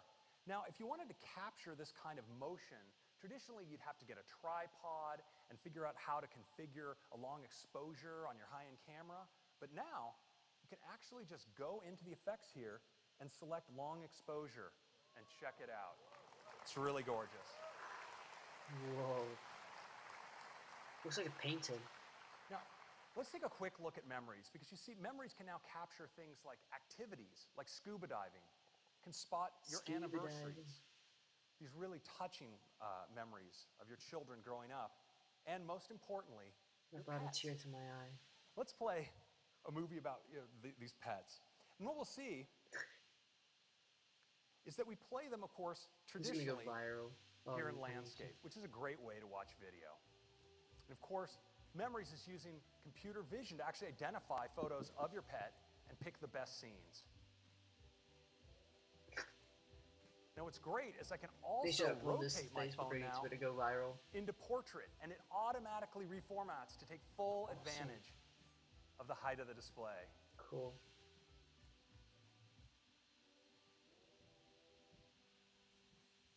And that's a quick look at Memories. Apple's innovation is... Now, with Memories, we're using machine learning to help learn more about you and what you're interested in by looking at your photo library. They're a bit now late in with iOS some 11, stuff, though. Siri does so much more in learning how you're using your device. So, for instance, if I'm in that new Safari animation here, and I'm when you reading open about, apps looks Iceland, amazing. I'm considering taking a trip there. There's Reykjavik as a nice location. Well, now Siri actually on my device spots my interest. So when I go, let's say, into news, Siri automatically surfaces for me a recommendation that I might be interested in news about Iceland. You can just tap in and heart this one like this. And if You I haven't tap even into a watched it, particular mate. article, what you if can it see talks mentions about certain something you don't locations like? in Iceland. I think this one is called Snæfellsnes. I hope it's okay with anyone who speaks Icelandic. But what's great is now Siri is learning this vocabulary. It knows it might be something I'm going to use in my communication in the future. So when I go into messages and start typing a message, and let's say I start typing Reykjavik, well, check it out. It learns that Reykjavik is probably a word I might type. And what about, there it is, Snæfellsnes. Pretty awesome. Now, let's take a look at stickers. Because you notice now, right on the bottom of the display, we have access to all my sticker packs. I can tap in on the bottom here to my Star Wars sticker pack. I can tap and slide, say select music, and we now have Apple Pay right here as a messages app. But what's so cool is if I receive a message saying that I owe someone money, well, you notice the QuickType keyboard automatically surfaces Apple Pay as an option and picks the amount out as what I might want to pay. I can just tap the pay button. That is so smart. Like, literally nobody ever thought about it before. My fingerprint, and just like that, I've paid with Apple Pay. Well, yeah, it's better. It is better than PayPal in some ways. Wait, there was another row of features. Oh yeah, there. Wait, there is more. AirDrop. With Maps. In iOS 10, Maps brought beautiful new clarity to navigation. And we're now please, can you make it better and like pinpoint exactly where the location you want to go there? So we have detailed. Okay. I'd rather have that. And search, and we let you browse by floor. I'm okay having that. I'm okay with having. I'm using Maps from now on. Apple Maps. Thereafter, we're also bringing the support to major airports. You can see where security is, so you can plan. Why do I want to download iOS right now? Now, we'll be supporting all of these airports to start, and again, building out If this is, of course, we have more improvements to navigation. Hopefully, we can use iOS 11 with the iPhone 5. But if it doesn't, then I need to go out and literally buy myself an iPhone 7 or something. Your next move when navigating. That's cool. Now, we know in addition to navigation, people like to do more with their phones sometimes while driving, and our safest solution for doing this is CarPlay. I've been using CarPlay in the past few days. It is incredible. Like asking Siri to play music. So you're updating we wanted to bring Apple the CarPlay? same level of safety to everyone who maybe doesn't have one of the 200 models of car that currently support CarPlay. The Ford Focus. I've got a Ford Focus that works. With a new feature we call Do Not Disturb while driving. And it's all about keeping your eyes on the road. When you're driving, you don't need to be responding to these kinds of messages. In fact, you don't need to see them. I've got words. So now, Tinder. When you install iOS 11, we're going to use Bluetooth to understand if you're connected to a car, or even if you don't have Bluetooth, we're going to use Wi-Fi Doppler effect to measure that you're moving in a car. And when you finish that first drive, we're going to suggest, hey, how about we activate Do Not Disturb while driving? And when we do, instead of seeing all those notifications, we have this new user interface for you.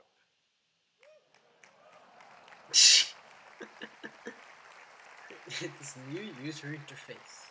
It's like the no phone. Now, if you're tempted and you try to ever. turn on your phone, you're actually going to receive this. A little reminder that you're not receiving notifications while you're driving. But of course, you might be sitting in the back seat in which case you can tell us, I'm not driving, and you can get through. But what if you are driving and someone sends you a message? Well, they can now get an automatic response saying, I'll see your message when I get where I'm going. And you can also enable select people to break through if it's especially urgent. You can have the peace of mind that you can get contacted, they can reply urgent, and that message will go through. We think this is going to be a real important step in safety in the car. Yeah, definitely. That is so awesome. I'm not being sarcastic. This Next is actually HomeKit. HomeKit. So HomeKit provides a secure We are announcing private new way Siri to speaker. automate all of your devices, your home Man, there's accessories. so much and more you can do to it right talk about inside here. the Home app and control them here. And also, of Let's course, see if use your that's an voice with actual. Siri. Now, almost all the major accessory makers are providing great HomeKit accessories across all of these categories, from security Yeah, but cameras, the LED strip I have doors, is to not lights, Siri to compatible. fans. Can you But please there's make one it Siri? category It's pretty called close to Magic. our Can heart you that we wanted please, to add to you know? HomeKit, and that's speakers. So Wasn't that already there? Okay, you'll now be able to I don't configure use your Apple speakers inside of to be HomeKit honest. and access them via our new AirPlay AirPlay 2 protocol. It builds multi-room audio in throughout iOS. True innovation right there. So you can play music to select speakers throughout your home, right from the music app. You could do and that with the Apple Sonos. Music, No, we have a you new couldn't feature do called that. Shared Up Or with Next. So if you have a friend over and you have a playlist going, maybe your friend wants to contribute to that playlist, well, they can do that without interrupting the music. You all can pile into that party playlist. Awesome. Now, all these speaker makers have announced upcoming You could really support annoy some people, for though. AirPlay 2, but of course, many of us already own a great AirPlay 2 compatible speaker, and those are the ones connected to our Apple TV. Because now your I don't Apple have speakers TV connected to my can be Apple played TV. to from your iPhone or iOS device, All right, Mac, yeah, because anywhere in I've the also home. got the Apple And TV of course, 3. if you turn on your Apple TV, it can control playback home-wide, including using Siri. Nobody And actually we're providing expected a great the developer nobody API, rumored so that the third-party iMacs were audio going to be apps and updated iOS can all get in today. on the multi-room audio fun. Next is Apple Music. Yeah. Now, last fall, My favorite app. we introduced I an love it. all-new design for Apple Music, I wouldn't which switch brought to greater Spotify. I tried clarity and Spotify, don't like simplicity it. to the Apple Compared to Music Apple Music, experience. I love Apple We now have Music. 27 million customers who are really I'm one of enjoying them. the curation as well as the Me, personalization my dad, of my Apple mom, Music. But of course, a my lot of the way we two of my discover brothers music and is my to ask one of sister. our friends, Well, what have you my been two listening brothers to and my lately? sister. So now in Apple Music, you'll be able to find out right inside the application. All right, that is something I really wanted. I've always For all wanted the that. music served up, and for you, you'll see indicators if this is music your friends are listening to. And they can configure their profile, either to be public or private, and control what playlists they share or whether all the music they I'm share gonna do will it make public, and I'm available to gonna their link it other in the friends. description of each of my Now, for developers, videos. we're also providing a new API, Music Kit for Apple Music. This allows apps full access Apple has to the actually Apple surprised us with a Music few things service, today. both on device A few and from things your that we cloud service. didn't expect that they would And do. you can do a tremendous amount with this. Now, Nike Craig, has done one great question. exercise Do you have playlists using the full Apple Music you catalog. know the dark mode we were With talking Anchor, about anyone at the can be beginning a of the DJ stream? using all 40 million songs, and Shazam can automatically add songs to your collection that it identifies. Okay, that So you one of the couldn't do biggest before. stories That's a good thing. today for iOS 11 is about the App Store. Now, Oh, there's a new to give you redesign. the big Is that a new news redesigned with the App icon? Store, Or is it I'd like just to me? hand it off to Phil Schiller. Phil Thank you. Schiller. Okay. Thank you, Craig. Yay, Phil. Go, Good Phil. morning, everyone. It's actually afternoon here. Come on, good morning, Evening. everyone. It's evening here. Can you please say good evening for me? I am so excited to be able to talk to you I'm this just morning bored. about the App Store. The App Store is turning 9 years old, and it is going so well. Oh, yeah. There are 500 million weekly visitors to the App Store. I'm not going to go anymore See since it's your going to be amazing apps. 4.99 And to download them. They have now downloaded over 180 billion apps to date. Wow. That's incredible. Wow. That does not include auto re-downloads and updates. Oh. Amazing. And just recently we passed $70 billion I saw paid this. out to developers. That is a milestone, literally. That is $70 billion. 30% of that in the last year alone. The apps are incredible, and customers are doing things with them that none of us had ever imagined. like this. These are people What is that? in Hong Kong playing Pokemon Go. Pokemon Go is from Niantic. It was one of the big hits from last year. Yeah, There's and been then a lot now of big hits Pokemon last Go year is from big dead. developers and indie developers alike. I Together, don't even developers I and never Apple, used to play we've it. made this I never the played best it, and app I don't platform play in the it. world. So thank you. Yes. Thank you for the incredible apps you make that we and our customers all love. I don't make any apps. It's so not thank you. by chance that the App Store has become such a great place. From the beginning, we've had two very important goals: to make the App Store a trusted and safe place for users, and to make it a great Yeah, even sneaking opportunity in for screen all recorders. developers. Can you please We add a continue to screen work recorder really to the hard at that. iPhone? Over the last year, the team's done a lot of great things YouTube to make doesn't the App use it. Store an even better store for all of us. There's many things we can Auto talk about, reload but I think one stands head and shoulders above the rest: faster app review times. Faster app review times. I'm sure you're well aware that the majority of apps are all now reviewed in under 24 hours, many in just 1 to 2 hours. The team is going to keep working hard at that. And we have a lot more coming for the remainder of the year. I've highlighted a bunch of things here. I'll just point out one of them. You can read some of your favorite things out there. A big request from developers is called phased releases. That when you, woo for phased releases, come on. Phased releases means when you submit an app, you can choose if you want it to be phased over time so it doesn't hit your infrastructure all at once, and you can see how customers are responding to that update. That's good, yeah. So it's really a great feature for you to A take good idea and a advantage bad of. idea. Like, There people are a who lot want to of get the things app, coming they'll this year, probably but get blocked there is sometimes. one that is Like, I want to get incredibly this. And a gigantic. few days later. And that is, we're going to do something that we've never done before in the 9 years of the App Store. What? We're going to completely redesign it. Oh, wow. A brand new App Store. Wait, It's that absolutely beautiful. that is actually nice. That is The actually App Store nice. starts with a brand new tab called Today. Did you remember back the first time you started downloading apps, when you used the App Store, and it was so much fun to go in every single day and discover the new apps that were appearing? I don't That's go an into the App Store every amazing single feeling. day and see And that. we're bringing that back again with this brand new tab called I Today. barely use the A App whole Store new on my way to 16 discover gigabyte phone apps. because it's It's a place just where we terrible. can feature the apps we all love and the stories about the developers who created We've them. got half an hour It's left, going to be such guys. a great place for customers to discover I'm talking your to Apple, apps not you guys. every single day. Oh, boy, There's another new tab, Games. Games, the biggest area of the App Store, has its own dedicated space now. there So only for all of was us who love gaming and finding the best featured games of the day and seeing charts about gaming, this is now a place to go to experience all that's happening with games. And not only can we feature games, but for the first time in the App Store, we can feature in-app purchases as well.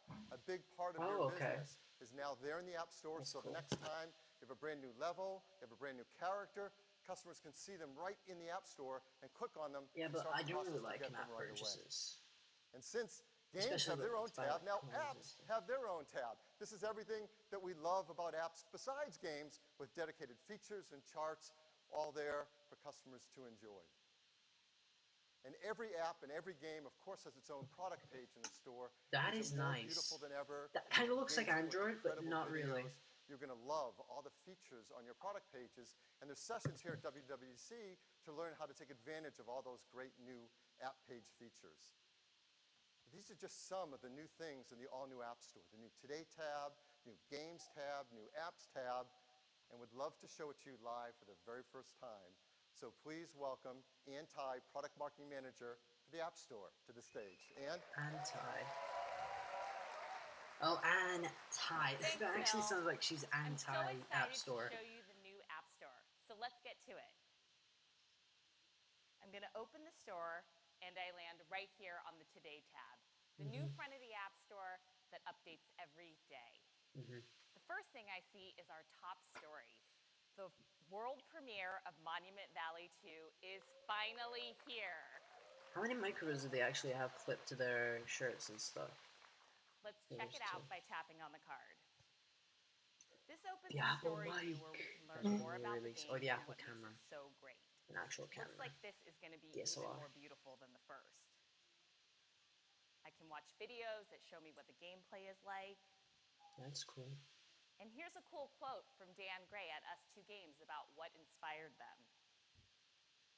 I can share the story with a friend, and what's incredible is that we can actually all download this today, only on the App Store. Only on the App Store. Nowhere else. Let's see what else is happening today.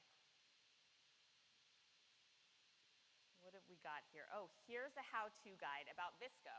I use this app all the time. Let's check it out. This is packed full of useful tips. So even if you have an app already, you still might learn something new. Like, I didn't know you could use it to make animated GIFs or GIFs. Anyway, you can make them. I just scroll back up and pull down on the card, and I'm back in the feed. GIFs. Every day there's a new The app world is of the day, complicated sometimes. and a new game of the day, and the daily list. These are great because they're focused on a theme or a goal, like meditation. I've actually been trying some of these out to get ready for this, and it's totally working. If I'm busy and miss a day, I can scroll down and see stories from earlier in the week. So that's the Today tab. If I only want to see games, now I can go to the new Games tab.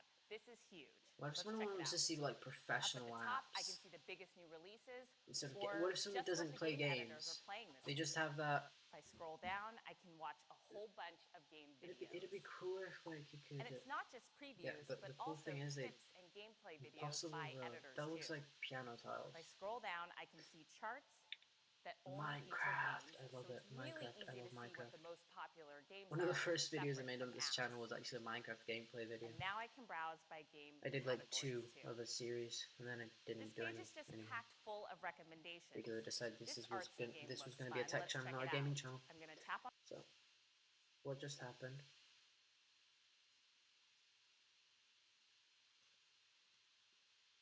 If I scroll down, I can see charts that only feature games, so it's really easy to see what the most popular games are separate from apps.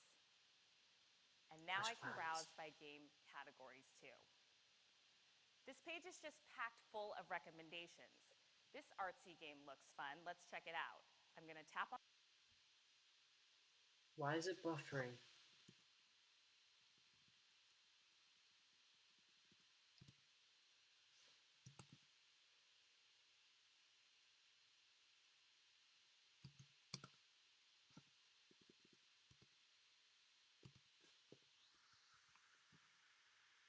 This isn't good.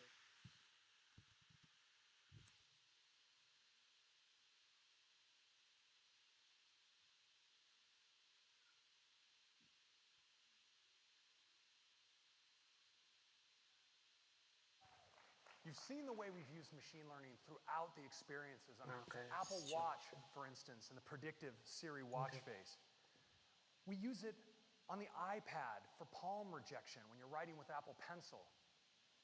Of course, we Sorry use if it skipped, guys. to, it's extend not your my battery fault. life It's the by internet predicting connection how I you're have. going to It's use your device. trash. And you've seen it throughout photos with memories and face recognition. Well, now for all of you developers, we want to make powerful machine learning easy for you to incorporate in your apps. And we're doing it via a set of new APIs. Starts with the Vision API, which provides face tracking, face detection, landmarks, all of these core features we use inside of They haven't even our added apps. the settings to the And the camera natural app. language API that provides Seriously. capabilities like tokenization and named entity recognition. That's Now, cool. these are all built on Core ML. And Core ML provides high-performance implementations of deep neural networks, recurrent neural networks, convolutional neural networks, support vector machines. And they allow you to take models that you've built with any of these popular third-party tools and using our machine learning model converter, execute them with tremendous performance on device. That gives you all the data privacy benefits and all of the carefully tuned compatibility with all of our platforms. And the performance really is incredible. You look at this benchmark, it's called Inception V3. It's a popular photo recognition benchmark. iPhone is 6 times faster than Google Pixel and the Samsung S8. S8 is slower than the Core Pixel. ML. Flip. Next, I'd like to turn to AR. Uh, Now, with multi-touch, we've really changed the way that you interact with the world They've added AR on the already. screen of your iPhone. And with the camera, We've allowed you to capture the world around you. But when you bring these things together, the results can actually be quite profound. Now, it's called augmented reality, and we have a new core technology called ARKit to bring it to all of you. And I'd like to show it to you in a demo now. Use the camera guy there because it was shaky. It was a bit shaky. So we've all seen a lot of carefully edited vision videos on this topic recently, but in this case, I'd like to show you something for real. So what we see here is an iPhone that's using its camera, but using vision, it's actually able to identify surfaces. Phil, I think you've just revealed the iPads an object. by This accident. is a developer application, a test application that you'll all be getting code for that allows you to do these things. I want to get that This is a out. virtual object on this table. Are those iPads virtual objects? Because they look real. Got some steam in there coming off the cup. That is now I can add other so objects to the scene, and these things can actually interact. Let's add a lamp. And I want you to watch when I turn the lamp on the dynamic shadows here. I'm going to move the cup and watch how the shadow moves in relationship to the light here. It's really pretty incredible. Now, I can add additional objects. Let's add a vase to this scene. Phil, you're awesome. You've already revealed the iPad Pro 2s. With these objects all in augmented reality. So it gives you a little bit of an idea of the technology involved. It's really pretty incredible. Let's not show too much. How do we do it? You already showed us it pretty much enough. So there's a magnetic thing for the Apple Pencil, probably the Apple Pencil 2, so then it can attach to the iPad. To do this. It actually finds planes like floors and tables. It's able to estimate ambient light, which helps us with the rendering, and also helps I'm with just scale. going to sign up to the developer thing just to get the AR thing, and I actually love that. We provide integration into all kinds of third-party frameworks to help you with your rendering. But the implementation is possible because we're able to take advantage of the awesome hardware in iOS devices, the cameras, the high-performance CPU and GPU, and the motion sensors. And if you're watching the live stream right now, let me know what you're actually thinking of it. Is the quality good enough? And what do you think about the event? What's your favorite thing so far from the event? Let me know in the live chat right now. Make overnight ARKit the largest AR platform in the world. Wow. Yeah, because there aren't many AR platforms in the world. We've had some third parties in to take a look at ARKit, and they are totally excited, and we are just blown away by what they've been able to accomplish. IKEA, of course, is placing furniture everywhere, and it's really super awesome. But check this out. What you can do with Batman Lego. I mean, how fun is this? Right on the table, a Lego with a live Lego Batman, and you can explode the Lego like you could never do in the real world. I want to get around that. it and interact with Batman That is right there. so It's really sweet. awesome. And then That is Pokemon Go. sweet. We've all seen it before, but check it out with ARKit. The Pokemon is so real. He's right there on the ground. As the ball bounces, it actually bounces right there in the real environment. It's AR like you've never seen it before. Now, so we don't have to wait for the iPhone 8. AR is already here. A lot of iPhone 8 features are already here. That I think you just really need to see live. Now, Wingnut AR is director Peter Jackson's new production company. It's dedicated to producing AR content. We all know Peter Jackson from his incredible cinematic work on movies like the Lord of the Rings series, but he's now really excited about AR. And to show you what he has in the works, I'm thrilled to introduce Wingnut AR's creative director, Alistair Cool. Alistair. This headset is actually a bit uncomfortable after a while. It's not the first time I've got it on. Thanks, Ray. We're really excited to share an exclusive sneak peek at something we've been working on. With ARKit, you don't need any special equipment or tracking markers, it just works. Dan's here with me from Wingnut AR, so let's take a look. Luke. Oh, he's not American. Here we're using ARKit to detect the plane on the table, estimate its size, and lock our content onto the surface. And since this is augmented reality, you've imagine Minecraft. Wait, are they actually? I hope they actually announce like an AR headset. This is all rendered in real time using the That'd power be of awesome. Unreal Engine 4. We're at a remote outpost on a desolate world where supplies are scarce. Airships come here to refuel, get repairs, and to trade. These are our townsfolk. They're expecting some visitors soon, so they're all starting to get ready for their arrival. The accent. Except for this guy down here, apparently. Who hired him? This isn't Lord of the Rings. Oh, never mind. It's not Lord of the Rings. That looks more like Star Wars. That's our airships arriving now. Just imagine like what's Star really cool Wars. here is that with the getting ARKit's with this. tracking, you can get in really close and choose how to view the action. It's like you're the director of your own experience. Oh, looks like some raiders are attacking.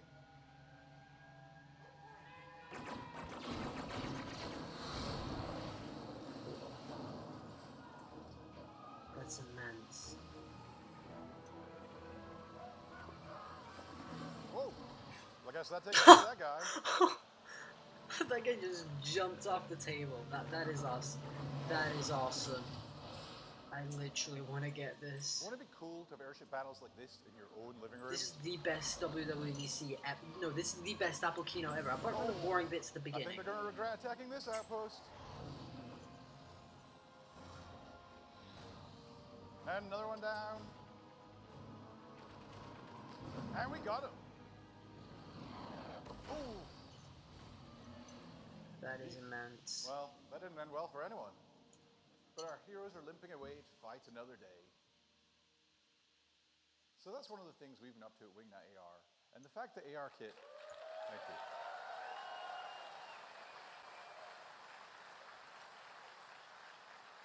Thank you.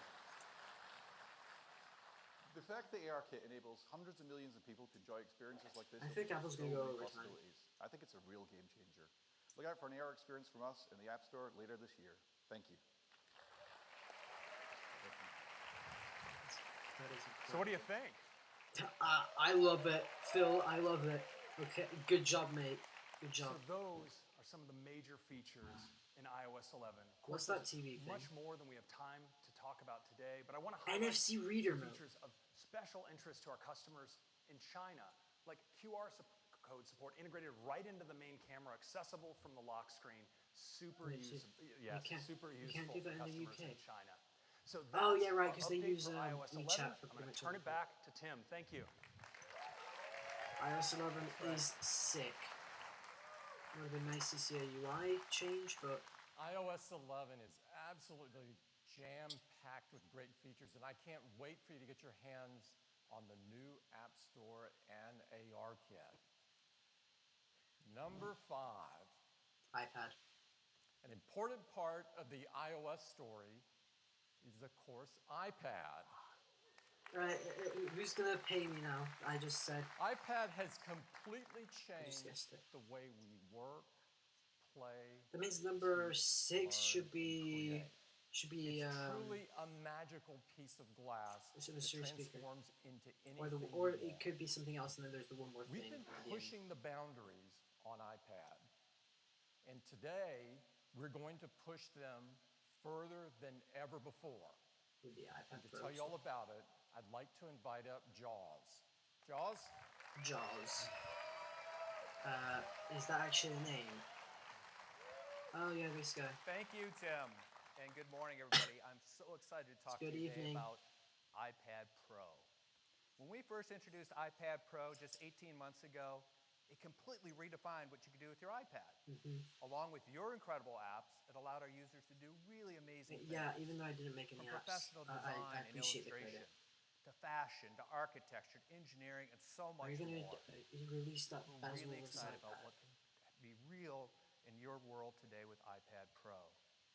Well, and as you know, there's 2 models to iPad Pro today. There's a 13-inch and a 9.7-inch. There's going to be 3. And the 9.7-inch is our most popular model. There's going to be 3. It has a screen large enough to get your work done, but it's in a thin and light enough package that allows you to take it with you everywhere you go. This is the new iPad. Today, It's we're going to bezel-less. introduce an all-new iPad Pro. It's going to take everything you love about the 9.7-inch and give you a whole lot more to love. Let's take a look. 10.5-inch. This is a new iPad Pro. To be honest, I don't see any difference. Where's the bezel-less display? It's the first iPad Pro with a larger 10.5-inch Retina display. Now, why 10.5-inch? Well, for one, it's a lot larger. It's 20% larger than a 9.7-inch. But we are able to reduce the borders by nearly 40%, which allows us to fit it in this They're called bezels, not borders. You can also call them borders, but they're actually called bezels. And of course, 10.5-inch also allows us to do some other things. It's the perfect size to allow us to display a full-size on-screen keyboard. Full-size on-screen keyboard. Oh. It's also the perfect size to allow us to have a full-size smart keyboard as well. And when we deliver the smart keyboard, I'm definitely getting this iPad because I need an iPad. At launch, including Chinese, and for the very first time, a Japanese JIS keyboard. What's that? Now, iPad Pro has always had the best displays in the industry, and both sizes are going to get really incredible new displays today. They're the best displays that we've ever made. They're packed with incredible features like True Tone for automatic white balance, both of them. P3 wide color gamut for the best color, ultra low reflectivity, the best in the industry. 600 nits. And the 50% brighter. HDR video, wasn't that already on the iPad? I don't know, I haven't had an iPad in a while. With iOS 11, you'll be able to display HDR I sold my iPad mini 1 because it was just too slow. Like it was slow. They're truly and awesome. It was an iOS 9. I couldn't be updated to iOS 10, so it made no sense. Is a feature we call ProMotion. ProMotion. Well, we were able to take our unique hardware and software capabilities and dramatically improve our display performance. Now, typically, up until today, mobile displays have refreshed at 60 hertz, means they update their content 60 times every second. Well, on the new iPad Pro, we've doubled that maximum refresh rate to an incredible 120 hertz. Wow. Impressive. So what does that mean to you? It means that all of your motion content on your screen is going to be smoother, crisper, more responsive. Now, this is something you have to really touch and feel yourself to appreciate because our projection systems just aren't capable of doing those type of refresh rates. But I'll tell you the difference is dramatic. And when you scroll, it's buttery smooth. Now, the higher refresh rate also means that it works even better with the Apple Pencil. So we already have the industry-leading performance for drawing and writing with the Apple Pencil, but with ProMotion, it gets even better. Oh, so there's no Apple Pencil too. It reduces our latency to an industry-best 20 milliseconds. Wow. So drawing is incredibly fluid and even more natural. You're going to love using. What time is the beta dropping? I don't know. I think in a couple of hours. Last time, with iOS 10, I downloaded the beta, the developer beta. I will make a video on how to download the developer beta if you don't know like how to download it. If you don't have a developer account, basically, I'll find a way to download it, and I'll make a video as soon as I get the information. But the first beta for iOS 11 should be dropping tonight. So hopefully you see why these are not. But in the US, it'll be like the afternoon or something. Because last year I downloaded it at like 1 in the morning here in the UK. So a few hours. iPad is already best in class for performance. I'm not sure exactly what time. Apple doesn't tell you exactly what time. They just release it whenever throughout the day. They're powered by the A10X. A10X. The A10X has a 6-core CPU, 3 high-performance cores, 3 high-efficiency cores, all automatically managed by the Apple Performance Controller. It also has a 12-core GPU. This is a powerhouse. And it delivers 30% faster CPU performance over our already. Okay, good. So if you have you have the developer if you have the developer profile, then you can download it. But if you don't have the the public beta, then you won't be able to download it until July, I think. Our team has done just an amazing job over the years with the performance improvements, and the results have been staggering. They're delivering an industry-leading graphics performance that's more than 500 times the original iPad from just a few years ago. What do you guys think about this iPad? Out of 10, let me know in the live chat, how would you rate this out of 10? I would probably rate it at an 8, just because it's awesome. It looks awesome. I mean, the design hasn't changed. I'll get the 10.5 inch. Definitely, I'll definitely get the 10.5 inch. So I'm thrilled today to be able to show you the iPad version of Affinity Photo. This is a truly high-end professional photo editing tool. And on this latest iPad Pro, we can achieve levels of performance which are simply unattainable on any other device. And I'm going to try and show you that today by creating a movie poster. I've already set up a few layers. Oh, I've okay, got this great that's good. background, some Yeah. stormy sky, I've Until got the a turbulent public. sea. So yeah, you should be able to download the. Notice when you're using this is that as you're kind of moving layers around. Wait, I think you commented on a video. I'm not sure. There's someone who commented on my video and said that they were following me ever since like the beginning, ever since I started doing those beta videos. Actually, go ahead and let me know in the live chat if you guys want me to do public beta video. Oh no, not public beta. Sorry, beta videos of iOS 11 starting from the first beta. PC. Let me know if you guys want me to do that. On this C, I'm going to apply a 12 filter, and look, just with my finger, I can kind of push this C around. I can even just like flick a wave right over the side of the ship. It's a totally new way to kind of interact with your designs. And actually, everything's this fast. So wait, have they hidden the camera bump on gone? fire, for example? I've got this fireball here. I can move this over the back of the ship, but to make that look more realistic, I need to apply blend mode. Now, normally blend modes are something that takes a lot of trial and error. But now, look at this. I can just scrub down here, and I get an instant preview of all of the different blend modes. So it makes it really, really easy to select the right blend mode that I want. That's cool. Now, of course, everything I've done so far, I've done using touch. But with iPad Pro, we have the best stylus that's ever been made. And we can do some great stuff with Apple Pencil too. A really good example of that is our lighting filter. So here I've used the Apple Pencil. It's absolutely incredible. I love it. And look, I can actually control now the angle and the tilt of that light using Apple Pencil. There's no latency whatsoever, so it's a really immersive way to work. Now, I said at the start I was creating a movie poster, and in fact, what I'm actually doing is creating a pirate movie poster. So now I need a pirate, and I've got Captain Jack Sparrow here. But at the moment, of course, he's on the wrong background. So what I need to do is cut him out, and I'm going to use some selection tools to do that. So to start with, I'm just going to do, and you can see how quick it is to do a really quick selection with pencil to sort of snap around the edges. But of course, with selections, what often happens is you need to do a much more accurate selection around hair, and to do that, we're going to do a selection refinement. This is something that takes a huge amount of CPU power, but on this latest iPad, it's twice as fast as ever before, and you can see pretty much instantly I get a selection down to individual strands of hair. Wow. And that's it, that's my poster complete, a professional-looking poster created on a device that I can hold in my hands. It's really incredible. Yeah, I really think that iPad Pro, alongside Affinity Photo, is a truly game-changing experience for professional photo editing. And the best thing of all is that you can now experience it now, because I'm delighted to announce that Affinity Photo for iPad is available on the App Store from today. Thank you. I think I'm going to download, when I get my iPad, I'm going to download it. Because making thumbnails maybe with that would be cool. Thank you, I'm not the Ash. best drawer, Amazing though. performance, again, especially for a device that's so thin and light, and a simple 1-pound package you can take with you everywhere you go. Game changing. What's also cool is despite all this performance, the new iPad Pro of course. all day 10-hour battery life the that same. our Okay, iPad yeah, users at least you love. say the same. Next, let's talk about cameras.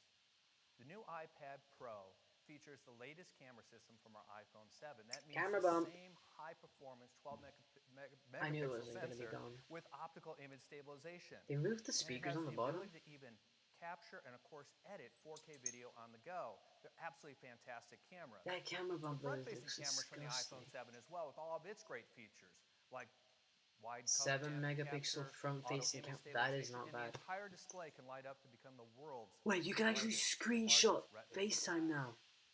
We have great accessories as well. Accessories. The iPad Pro supports USB 3, which means that you're going to Yes. get faster transfers with your USB and SD camera adapters.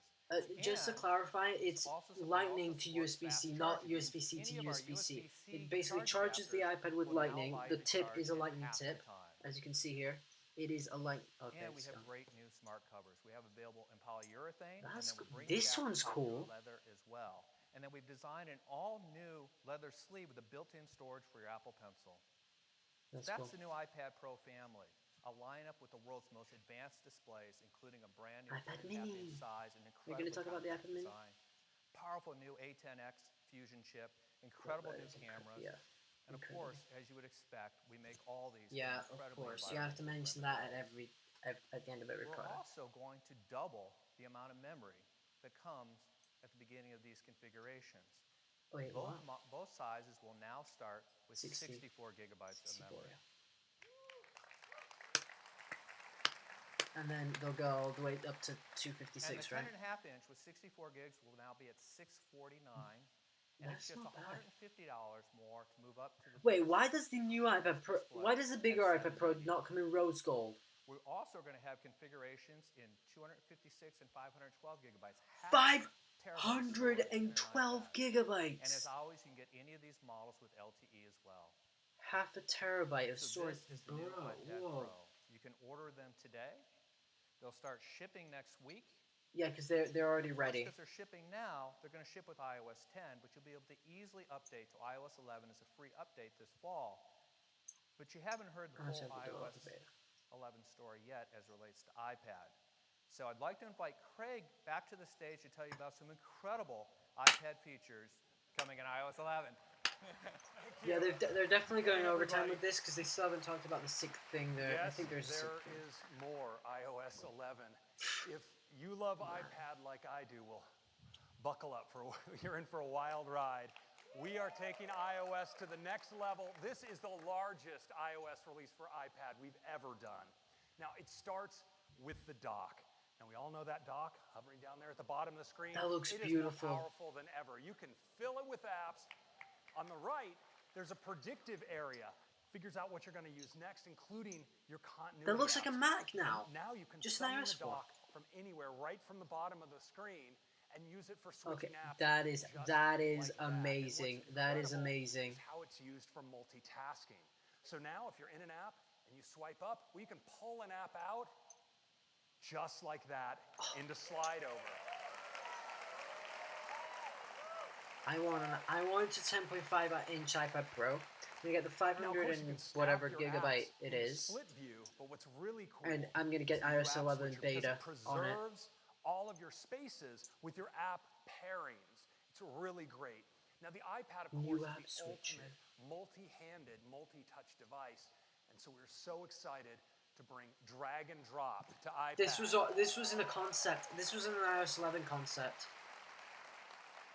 You can drag images, you can drag text, you can drag URLs, you can multi-select and multi-hand drag. It's a drag fest. That's cool. Now, it's incredibly productive, but of course sometimes you have to type, and so we made the keyboard even more productive as well. You can now flick on keys to access punctuation and numbers, all without switching planes. It's super fast and super easy. That's cool. That's cool. Well done, Apple. Finally, some innovation, like glitch. Now, we have a new app to introduce to you today. Okay. And it's called Files. Files. Wait, so it's on the iPad and the Mac, but not the iPhone. Files brings together all your files on your iPad. It supports everything you'd expect. Maybe they're going to talk about the iPhone 8. View, favorites, no, search, don't count tags. On it. And it has this beautiful recents view that pulls it all together across all of your sources, because it supports not only iCloud, it also supports third-party storage providers like Box, Dropbox, OneDrive, and Google Drive. And they're all right here in your sidebar. That is cool. You know what? Let's do a demo. Yay. Do a demo. Show me. Let's take our first look at iOS 11 on the iPad. On iPad. On an iPad. Wait, was this wallpaper rumored? Now, I can easily drag right into the dock. Somebody did a concept with this wallpaper, I think. It's a great way to launch apps, as always. But now it's also a great way to switch apps. Just tap like that. Now, if I want to multitask, check this out. Are those black Apple pencils? Drag it out. It's right there. Now I can slide it off the screen. I know, that's an iPhone. Slide it over here. Both these views are completely live. I can go into split view just like this. And I want you to check out the new app switcher. I'm just going to swipe up from the bottom and keep swiping. It goes back like that. Let's do that again. That is so great. It's that easy. Oh, okay. Wait, but what if you're playing a game and you accidentally do that? That's not very good. My spaces are preserved. So over here on the left, I have Mail and Safari. In split view, I can just tap those open like this. This is game changing. So I'm going to drag a URL from the top of Safari here right into this mail message. Drag it and drop it. Now I can drag it. Yep. I'll be right back. Let's drag an image. Yep, just like that. Now, I want to focus just on mail because I'm going to show you dragging across spaces. So let's go into photos. I have some great photos here of some potential drone protection options for the new campus. So I'm going to start a drag, but watch this. With my other hand, I'm going to tap. I can add to this selection just like that. And I can even swipe up with my other hand into multitasking. Move over to mail and drop.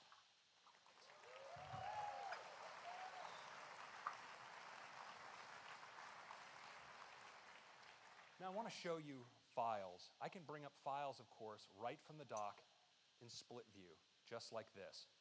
And it's a great way to deal with attachments, because I can take this attachment and this mail message, pick it up, and just drop it right into this folder of top secret projects. Now let's dive all the way in and take a closer look at the Files app. We see it has this gorgeous grid view, but it also has a list view that provides me all the details about my files. I can sort them by size, or let's sort by date. Now I can create new folders. Let's say I want to create an R&D folder right here. I'm going to take some of my top secret. Did I miss anything, guys? Projects, and I can do multi-select, just like this. Drop them in. Now I can also take the folder, drag it right in to my favorites, and these are synced across all of my devices. And if I want to It'd be tag cool a file, to have like a quad split screen multitasking. And you notice in addition to iCloud, here on the left, I have access to all my cloud providers like Box. So you can see I have files here I'm using and folders that I'm using for collaboration. And that includes this drone defense proposal right here, presentation. And I want to show you when I go into the recents view from the tab at the bottom, notice I get a view across everything, including that one inside a box. I'm going to tap into that Keynote So basically it's presentation. Finder. For my final act, I want to show you how I can use files directly from the dock. Just swipe up. If I tap and hold, That dock access is to amazing. my What happened to the control center? Oh yeah, the control center is in the app switch, right? Pick this up, drop it down, just like that. And that is a quick demo of our productivity features on iPad. Wow. Just wow. Now, I literally want to get this I want to iPad. talk about Apple Pencil, because Apple Pencil has really created a whole new way of working on iPad. With iOS 11, we've integrated it deeply into the system. Now it starts with markup, because you can mark up anything you can quick look. You can take Safari content. We create it into a continuous scrolling view that you can mark up. And you can actually do this with any app that supports printing, because we have a Create PDF option that'll create a markup PDF. It's a really great way to mark up anything and share it. And we know a lot of people do like to share with screenshots. And so now, when you take a screenshot, we'll create a thumbnail down on the bottom of the screen. If you tap it, you go instantly into markup. You can mark it up right there. You could do this with the Surface Pro. And that's something that I like about the Surface Pro. It's probably the only thing I like about the Surface Pro. But with this feature, this is integrated awesome. Pencil deeply into Notes. So if you're working on a note and later you're at the lock screen, you want to get back, just a tap of the pencil to the lock screen and you're right back into your note. And we've made your note handwritten text searchable. Guys, so it's like Christmas. Learning to recognize So many new features. And if you're doing primarily typed notes, you can now also do inline drawings. I'm getting this 10.5-inch iPad. I am getting it. Hopefully it won't sell out. If it Now, does, of course, sometimes we still have to deal with paper. So Notes now has a built-in document scanner. It can correct perspective and contrast. Fine, about time. And when you bring the about note time. You can mark it up right with your pencil. That is awesome. My dad's gonna really love this. We've integrated markup into mail as well, so you can personalize your mail messages with inline drawings. Wow. Now, for a look at all of these great new pencil features, I'd like to introduce the man who heads iPad software engineering for us, Toby Patterson, for a live demo. Toby. Did you just show demo? Good morning. That was a... well, the first thing I want to show you is a quick way of getting to your notes using your Apple Pencil. You just tap on the lock screen like this, and it slides up to reveal your notes. Wait, what happens though? I've got a handwritten note. Does that mean anybody can pick up your Apple Pencil and just tap the screen? Watch at the top and of the it'll note just show the notes? Title, just by putting the pencil down and writing like this after the 2017 Keynote. It's as natural as putting pencil to paper. Now, something paper can't help you with is finding your notes again later. We're using machine learning to recognize your handwriting and index it in Spotlight. Wow. Let's switch into Spotlight now, and we'll search for that Those text app that I animations just are so wrote out. beautiful. You can see here I've got the new Flick keyboard, which makes it really easy to enter numbers just by swiping down on the keys like this. Oh, so you can't use the Apple And you can Pencil see there within, it's already like, found my note at apps the top for some hit, reason? even with my atrocious handwriting. We'll just tap on that, and we're back at Just the checking note. that the microphone is actually working. Now, I'm going to switch to a different note now because I want to show you how you can mix drawing with typed text and tables and all of notes. By the way, guys, if you don't want to just, This is a note that my young if you want to daughter continue sent me watching as part of a this school Keynote, where I she will had do to like a work with her full parents to Keynote develop an idea for a wrap-up new app. video, and Now, it should she go live asked me how tomorrow. many So I'll copies of record it our as app soon I as thought I might the Keynote we finishes. might sell. I'm gonna So write down I want some to quickly notes draw of a graph what to Apple give announced, us and I'm some gonna do idea like of a that. full video. I'm just going to press down And here then with I'll the start pencil to editing make it, some and maybe space for edit my it tomorrow drawing. morning, and then get it uploaded And by there we can tomorrow. take that little grabber and open up some more room. Now, I am really bad at drawing, but I Same. just love doing it. And what's great about drawing on Oh, the yeah, iPad same. is it works the same way as it does with paper. And This, that this means is it's how really this is how easy I'll for me to quickly draw show you guys really an badly example of how right good I here. am at Watch, drawing. I'm just going to put the pencil This is down. storyboard. And Yeah, I'm just absolutely like amazing that. at drawing. Like literally, I'm so good. It's so simple, and I think you're going to have a lot of fun rediscovering I the think joy of I think drawing. they'll give me But an A let's move on now. for So, drawing. my daughter's learned a few things from me about how Apple works, and before I left this morning, she gave me an NDA to sign. Oh wow! I'm going to use the new document scanner and notes in my pencil to take care of that in a snap. We'll just tap the plus button here to bring up the document scanner, and all I need to do is point the camera at the piece of paper. Notes will take the picture automatically, even straighten the page up. We'll open it up full screen here, and now I just fill in the blanks with my pencil. And just like that, I've got a signed copy of the NDA saved away in my notes. Now, I see my daughter sent me a message, and it must be pretty important if she's interrupting my demo. So if you'll excuse me, I'm just going to tap on that and see what she has to say. Wow, an offer for $100 million is really pretty thrilling. I need to send this to my wife right away. I'm going to take a screenshot of this, and then we'll tap on the thumbnail here to open up our new screenshot editing UI. From here, I can crop it down to just the part of the image that I want to send. I can scribble a quick note with my pencil, and then I can bring up the share sheet to send it off to my wife right away. So these are just a few of the ways that you can use your pencil with your iPad in iOS 11. Back to you now, Craig. Thank you. Craig is mad.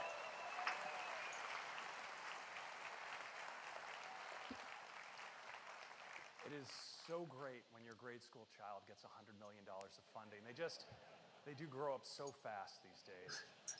Well, so these are some of the great new features for the iPad. And of course, they're joined by all of these other features you heard from earlier today. We're really excited about what we're doing iOS 11 with iPad this year. Biggest and really excited update about iOS 11.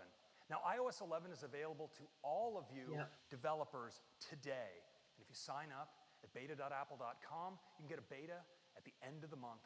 And we're making it available as a free upgrade to everyone in the fall. It supports all of these devices. That is your update for iOS 11. I'm going to turn it back over to Tim. Thank you. Thanks, Greg. Thank you. iOS 11 really takes iPad to a whole new level. People are going to be able to do more in more places than ever before. We are so excited about the marriage of iOS 11 and the new iPad Pro that we made a video, and I'd love to run it for you.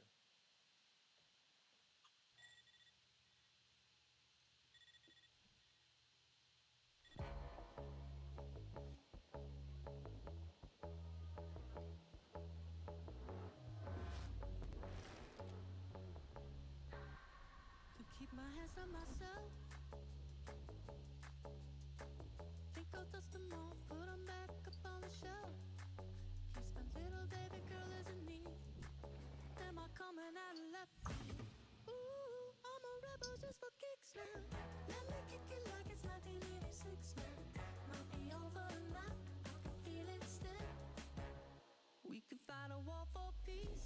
just checking if it's compatible with the iPhone 5.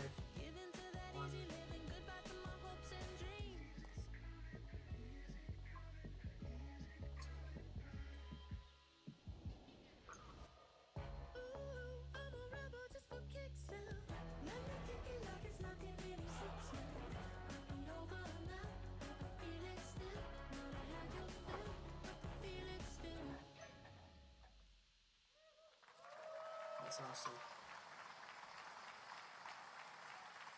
I hope you're as excited about the new iPad Pro and iOS 11 as we are.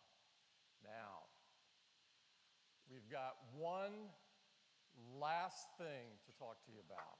The Siri speaker.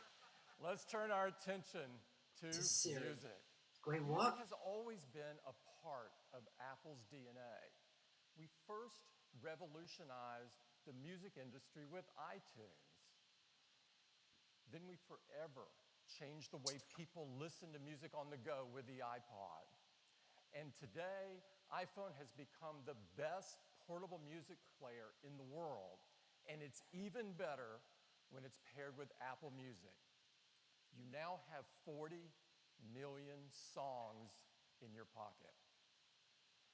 And when you add AirPods, it brings an absolutely magical experience to wireless audio. So now you're gonna announce the music speaker. Now, so we have such a great portable music experience.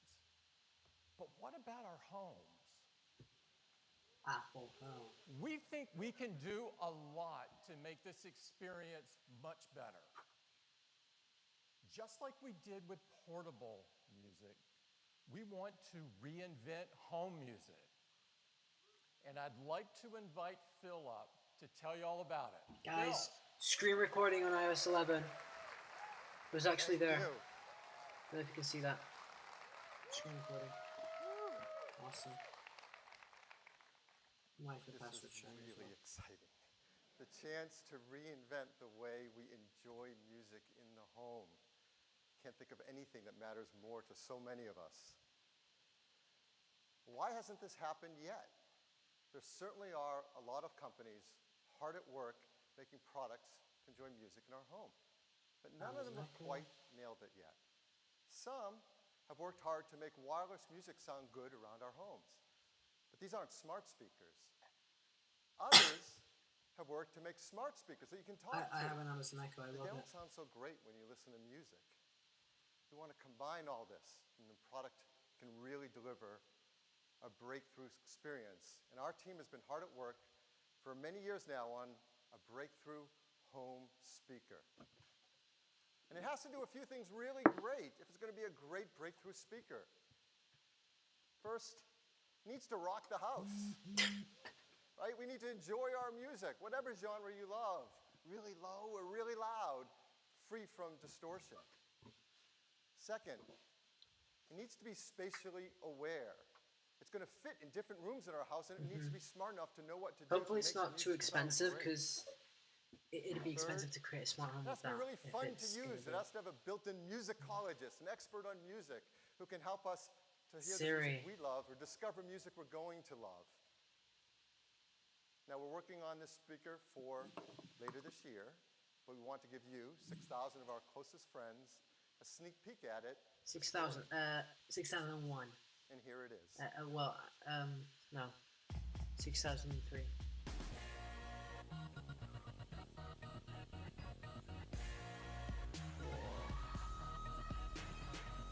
It looks like a Mac Pro. It looks amazing. I wonder how big it'll be. OLED display.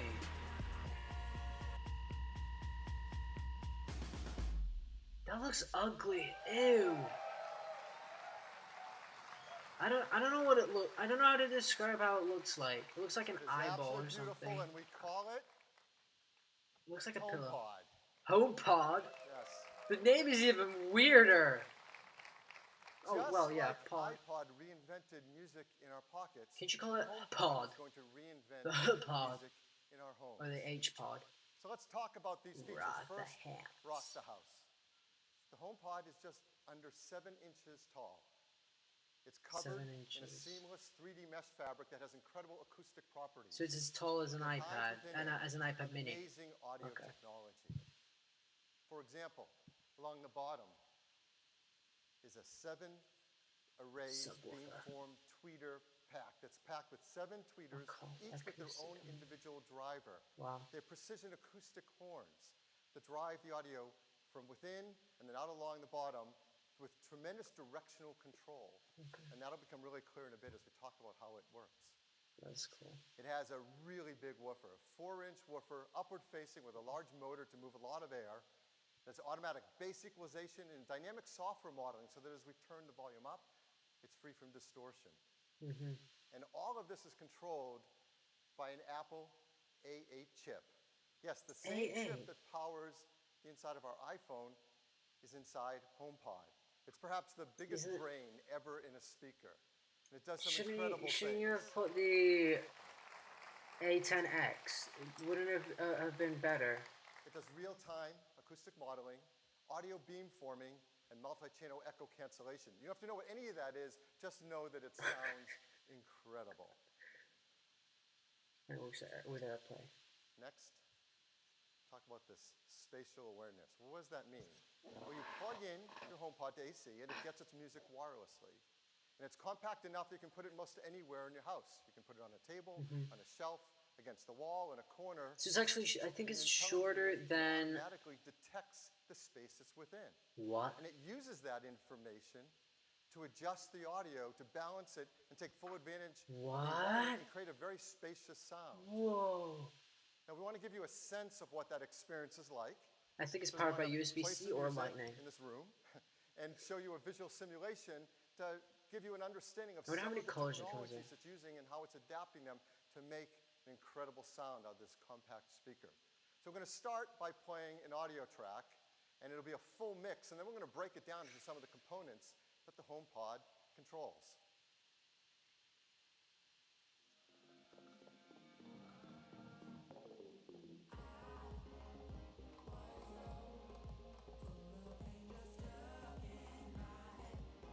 Wait, is that actually coming from the speaker? So that's a full, rich audio mix. But within it, HomePod detects the center vocals and can use beamforming to direct that.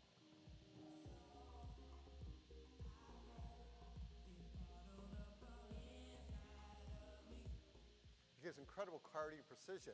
And then it can detect something called direct energy with the instrumentation and direct that in the room as well.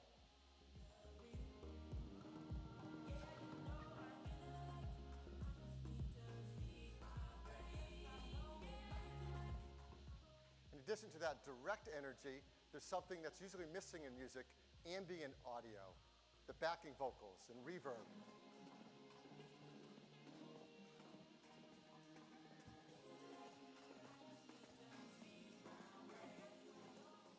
HomePod can direct all of this and pull it together to a full, rich mix that fills up your room.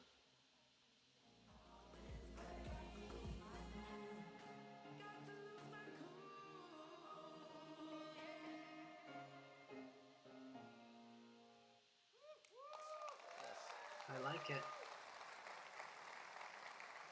The cool thing is it will work with Apple Music. To hear this kind of a spacious sound Whenever it come works with from such a Spotify. compact speaker. And if you love one, you should see what it's like when you set up two, and they automatically work together to give this incredible spacious sound that really has the power to rock I your don't house. think I'm going to use two. I'm going to get one for my room. A musicologist, Definitely. this intelligent helper to help us discover the music we love. Siri.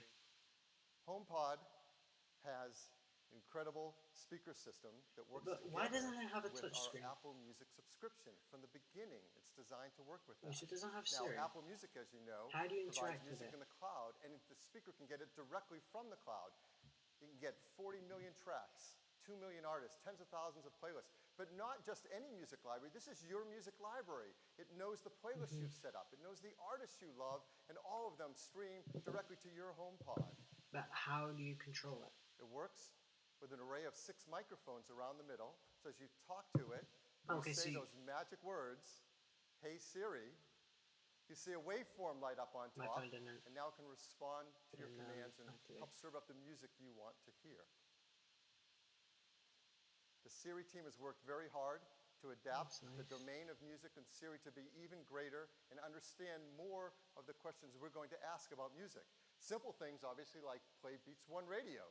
We all want to do that. Or play I'm Poppy. Check it out if you don't know what that's about. Play something new. Who's singing on this track? Something I ask all the time. Who's playing drums on this track? For complex questions like what was the top song on May 5th, 2016? And this is all you can ask it, Just nothing play else. more like that, or I like that song. These are free form. Siri doesn't need a specific list of commands. It can interpret what you're saying and help you discover the music you love.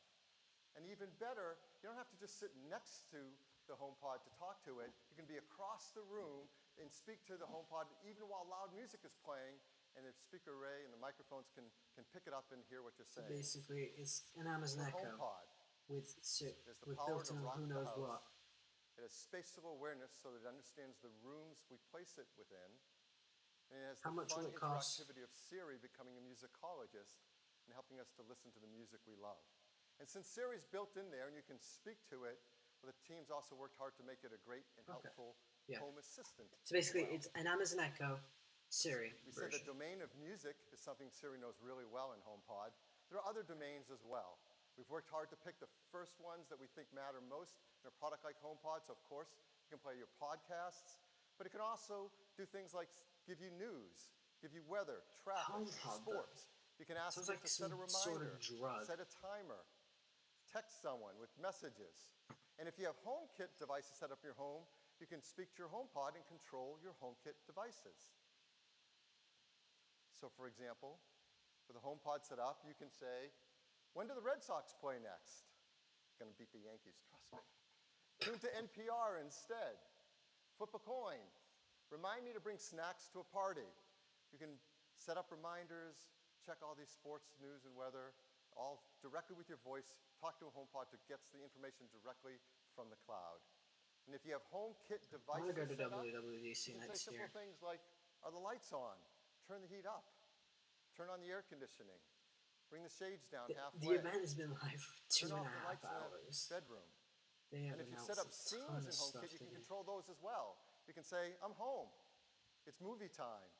I'm leaving now. And the whole scene can automatically happen just by talking to your HomePod. And because there is a HomePod base, a HomeKit base built into HomePod, that means anywhere in the world, once you've set up your first HomePod, you control your HomeKit devices remotely using the built-in Home app on your iPhone or iPad. Now, setting up a HomePod and its microphone array in your home, you probably have a question that we've worked really hard to deal with, which is privacy. Oh, okay. Our team cares deeply about Yeah, your privacy. I think I trust So, for example, the HomePod it has that magic phrase, hey Siri. more than... Until you say it, nothing's being sent to Apple. Yeah. It recognizes when you do say it, and from that point, it sends an anonymous Siri ID in order to help you with the commands you're looking for. Yeah. And of course, that communication is all encrypted. Good. So this is the HomePod. Amazon It's a Echo doesn't have that. breakthrough Google home Home speaker. definitely doesn't have that. Typically, Wi-Fi speakers, if they're good quality, are $300 to $500. This is $250. And a smart speaker might cost you $100 to $200. It's going to cost $50. So it's not unreasonable for a HomePod to be priced in the range of $400 to $700. So we're really Nobody's excited to tell even you clapping. The HomePod is going to be priced for $349. That is a lot better than I thought. That's not bad. Comes in white and space gray. That's They'll start black. shipping this December, first in the US, UK, and UK. Australia. And then next year we'll start bringing it around the world. Yes, UK. So that's HomePod. Back to you, Tim. Okay. That's it. That's pretty much the whole event wrapped up. And then they're going to say one last thing. We're announcing the iPhone 8. It is so No, don't. cool. It'd be cool. We really believe it's going to take your home music experience to the next level. Mm-hmm. Now, it's been an incredible morning. Yeah. We've shared with even you for me. lots of things this morning, Love your and secrets. all of them are shipping this year. Some now, some in the fall, and others at the end of the year. We got started with watchOS, more intuitive and intelligent than ever before, incredible new features to help us live a healthier life. macOS High Sierra, great refinements and technology. Why High Sierra though? Push the macOS. Couldn't they have called it something else? Updates to MacBook, MacBook Pro, and iMac, faster and more capable than ever before. And iOS 11, a major update of the world's best and most advanced mobile operating system, absolutely jam-packed with new features, including a completely new app store. I want an iPad Pro now. Peer-to-peer payments I'm in gonna Apple order Pay, one. and with ARKit, iOS 11 becomes the world's largest augmented reality platform. I also want to download the iOS 10 iPad's beta. taken to a whole new 11 level beta. with incredible iPad features in iOS 11. The iPad it's the is biggest really gone release a lot for of cool iPad features. ever. Of course, a new lineup of iPad Pro with an all-new, perfect 10.5-inch size with advanced displays. Yeah, so he's saying it's a perfect display. Buy it. Don't buy the 12.9 with their iPads than ever before. And we gave you 2 sneak peeks. This I want. iMac Pro, an entirely new workstation class of products that we designed specifically for our Pro users. For me. And the HomePod, a breakthrough home speaker with amazing sound. I'm getting all of these. Apart from, of course, the reinvent new MacBook. Home audio. Wait, what? Now, we have a hands-on area for the press set up to attend immediately after the keynote. And for all developers, we welcome you to come by from 4 to 7 p.m. this evening. We've got over 100 sessions planned for you this week, and over 1,000 Apple engineers here to spend time with you, so take advantage Apple doesn't invite of the time. Tomorrow, we've got a special fireside chat planned in the morning in this room. And someone will be joining us that's devoted her entire career to highlighting and encouraging young people, women, and doers. I'm so pumped for these new iPads and stuff. That Michelle Obama will join us. Why?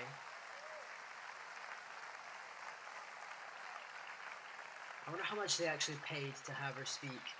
She'll be joining us for the open session. Oh yeah, and we paid a few $1 million to have her speak. So empowering people from all walks of life to change the world. This is a very special treat, and I encourage everyone to come. I hope everyone here has a fantastic week. Thank you. Thank you. I will. I'll be enjoying my new iPad. Okay, bye. That's it. I think that's it for the event. Okay, finished. Finished. So yeah, guys, hopefully you enjoyed that event. I really enjoyed it. It was probably the best Apple event I've ever watched. A bit of boring bits though, like they kept dragging on and stuff, and it did last 2 hours and a half instead of 2 hours usually. But they announced a ton of cool stuff. I will be making a whole video dedicated to what they announced, so stay tuned for that. Should be out tomorrow, even though tomorrow's not part of my upload schedule. But yeah, that's it for this live stream, guys. Thank you for those who joined in and also commented and stuff. Yeah, I'll catch you guys in my next video. Now to work on a ton of videos. I might actually do like a full marathon. Maybe tomorrow upload a bunch of videos about the WWDC. But yeah, guys, thank you for watching. My name has been Benji. This has been the Tech Kid. I'll catch you guys on the next one.